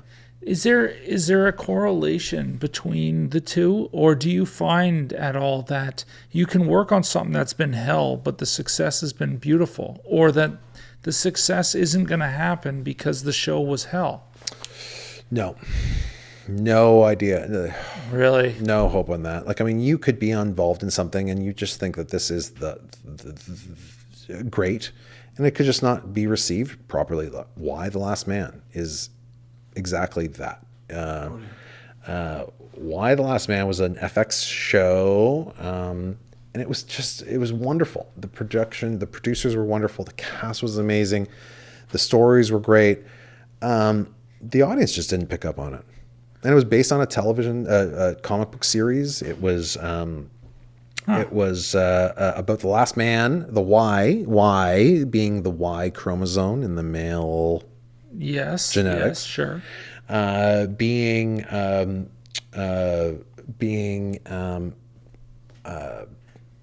Extracted and being Okay, sorry. corrupt. No, it was the word corrupt. The being oh Jesus. there's a word. Yes, there's the word There's for a that. word for Andrew. that. It's Yeah. that it is Leave not. it to the audience to fill in up. Yeah, it's that. It's that It's word. that. I love And it. because of that word, all of the males, any kind of mammal that had a Y chromosome, it was corrupt. Corrupt is not the right word. But it's in the branch And of that dropped and word dead. somewhere. Dropped and died. So Oh, I see. the world was run by women. Which, what kind of world would we want like that? So, except for one man, who somehow something about him kept him alive. Skin tone. No, something genetic. So what the mission was to get him to a lab to figure out why the hell he's still alive and try to repopulate the male species of Earth. So that was the dynamic of this show. Awesome. I mean, post-apocalyptic, the things we pulled off on this show, we closed down neighborhoods, and what we wanted to do was exactly what The Last of Us ended up pulling off. Did you watch? Have you ever seen The Last I of did. Us? I watched the first season, and I'm sort of into the second. First season, that's all we have to talk about. Okay, it's really good. That dynamic of the first season, the apocalyptic world, and this whole I mean, they did that outrage. They did that. They didn't have to see. You didn't have to see it from a wide view to know but they what did we were so getting. amazingly. So Yeah, anyways, it's so good. that's what we tried to pull off on this show. We had half the budget that The Last of Us had. So it's hard to kind of do that. We shot out in small towns and that we could kill the power because we were sort of trying to make it, that there's no power, that things are, that the world's just kind of trying to restart.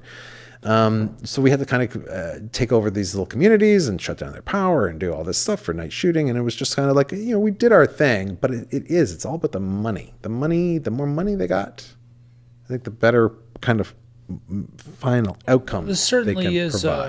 a bigger bracket that you Yeah, have it happens. inside. That's right. Yeah. Yeah.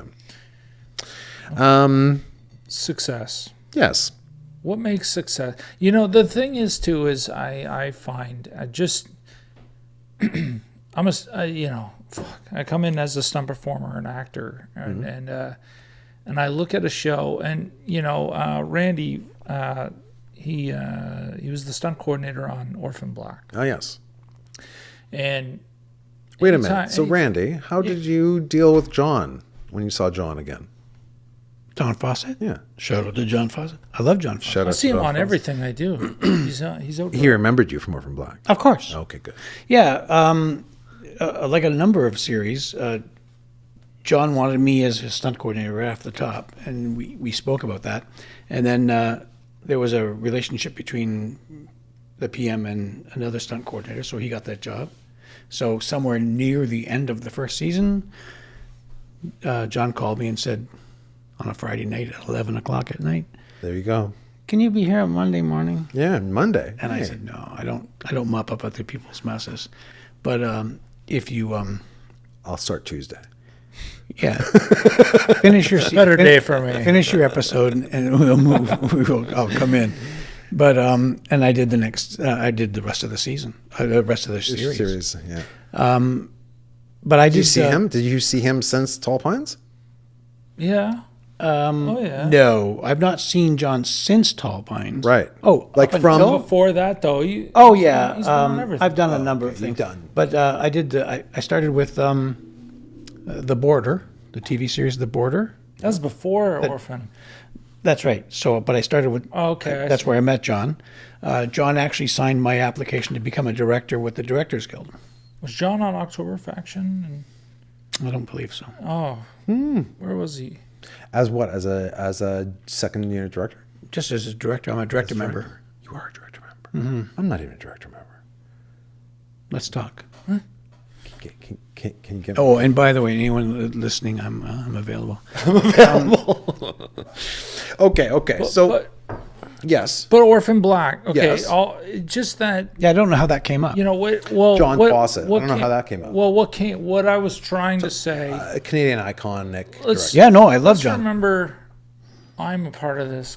No. Remember that I'm here. Remember this guy. Oh, you're the Andrew. Yeah. Oh, you're the you're like the Andrew, first Part word of of the it. title. Andrew and Randy. Yeah. Right there. There it is. No, just You guys, Orphan it's Black. the cutest. This needs to be bigger than a podcast. This should be on like prime time. We've said that. Hey, and by the way, we're available for prime time. we were trying to replace 60 Minutes.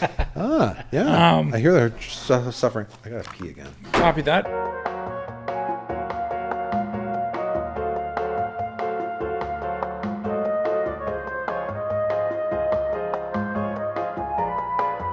All right, we're back. Hi. We're back from what? Being a second time? There's a Jesus. been a lot of coffee today, guys. Yeah. Yeah. This coffee's going down real You know, good. it is the best coffee I've ever had. Yeah, but you know what kills me is that how Randy, if the stunting thing doesn't work out, you should look into bursting. I might, but Yeah, okay. these ice cubes make the coffee so cold. They do a little bit. It's the ice cubes are the problem. So anyway, so hey, listen, Yeah. it's been a while, and can we take you back to Star Trek? Star Trekky days. Yeah. Filming on the Super 8 mil, developing that 100%. film. My grandfather used to make me. We have a cottage up north in Halliburton area, and he used to make me little, communicators and phasers just out of Oh, he's a good guy. out of the sticks and Yeah. the stuff that he'd find Wow. out there. And I'd run around, and these would be my strange new worlds, and in the woods of the swamps or whatever. So I'm cut to 46 years later, and I'm up at the cottage, and my phone rings, and isn't it bloody Star Trek, Wow. The TV series. the TV series? And I pick up that phone, and it's like, hello. And yes, they're shooting these short treks. They're shooting in Toronto. Are you available? And it's just like this kind of like, wow, full circle moment for me. Yeah. From this, this love that I had as a kid to here we are to this thing that I knew, like Star Trek was like an LA thing. It was never going to be. I'm gonna be honest. I Up saw here. the short treks on Yeah. your IMDb, and I Yeah. thought to myself, won't even mention. Didn't think Oh. it'd be so significant. Oh yeah, no, yeah, oh huge for me. I mean, that was like that was the epitome of what even got me here in the first place, right? So, and sure enough, so do I not get this job? And are we not shooting 4 of these short treks throughout the season break between season 1 and 2 of Discovery, Star Trek Discovery? Wow. So yeah, wild, right? Then you just kind of discover that the transporter room is just made out of fucking wood, and Just a second. What? yeah, it doesn't beam anybody anywhere. What? You're No, kidding. No, and the engineering room. I mean, it's just lights, Isn't this a studio? lights, and a back of plywood. So when the person stands on that circle, I swear, they don't go anywhere. I know. Fuck. Me too. this ruined my whole. Really, me too. What's the point of this? And warp speed. I mean, it's camera shaking. I'm so upset. No, just. I'm so upset. They shake. So it's the same. It's the Listen. same camera shake that we talked about earlier, just in anybody driving. I really believe so. You know what? Well, I'll be damned. A real heartbreak hotel. So I got to tell you, if you're working on a show that is your thing, Yeah. you got to realize it's just a show. They say don't meet your hero. Don't meet your hero. Don't meet the Wow. Don't meet the your up hero. spot. That's right. It's like, it's true. I met my hero and I was kind of like, oh, it's all just smoke and mirrors. Anyways, of course it is. But Oh, that's just wrong. being involved in that was that full circle moment for me. It's like, I mean, honestly, a kid from Toronto, Yeah. working on Star Trek, Yeah. was what I think this was all meant to be. Yeah. And then okay, so from then, of course, I've moved on from that was a bunch of years ago. But I do feel that I don't know, this whole kind of drive that got me here was for that. I mean, come on, was for that reason. Yeah. That's awesome. Well, see, It was awesome. That really is awesome. when I was a little boy, and I discovered that what those people in gray and black did on the television was a job. Right. I wanted to do that. Wow. Yeah. And I grew up watching a show called The Man from U.N.C.L.E. Yeah. Sure. Napoleon Solo and Ilya Kuryakin. I know that from CKVR. 100%. Yeah. I doubled Robert Vaughn What? on a movie once. Really? Yeah. And I kept calling him Mr. Vaughn. You did. And he said to me, Randy, you can call me Bob. Oh my God. And I said, excuse me, I can't. you're Napoleon Solo. Mr. Vaughn. Mr. Vaughn.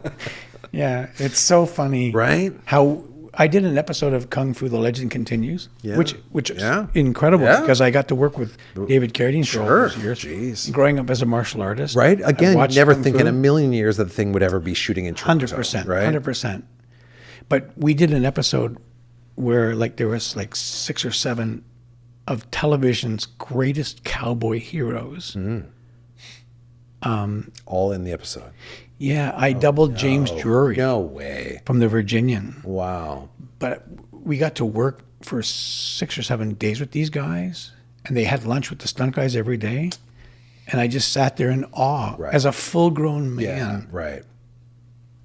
But I was a child So is listening that to these guys. is that not maybe what got us here in the first It is absolutely what got me here. right? And then there's your full circle moment, and it's Yeah. kind of like, okay, like mission completed. Yeah, man. I know. Wow. Right? Mine was the Ninja Turtles, but I've not yet worn a turtle suit. Oh. So I'm a little. Okay, well, But you've seen it. it is because there they are, right? Yes. So Exactly. okay, listen, I feel that's coming. It's around the bend. Don't give up on that hope. Yeah. You'll be Copy fine. that. Ninja Turtles 6. It's Ninja solid. Turtles for coming. sure. Yeah. But, Who, but are you speaking of... Michelangelo? I like Raph. Raphael. Yeah, yeah. Okay. Yeah, he's a little bitter, but Yeah, true. You see you. He's you know, it just takes a moment to like get his good side out. I like that.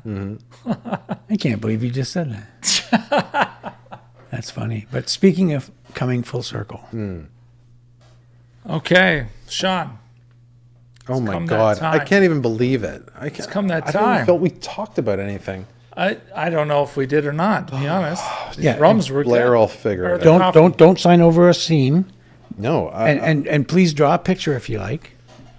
yeah, just like here, huh? Yeah, Yeah, anywhere, yeah, anywhere you wherever, like. wherever. You can. You can come over here and do it here, there. Oh no, this is Wherever. is this where everyone's sitting? This Uh-huh. is sitting. Yeah, yeah. If you make it big enough, they can't do it Worked there out anymore. good too. All right. All right.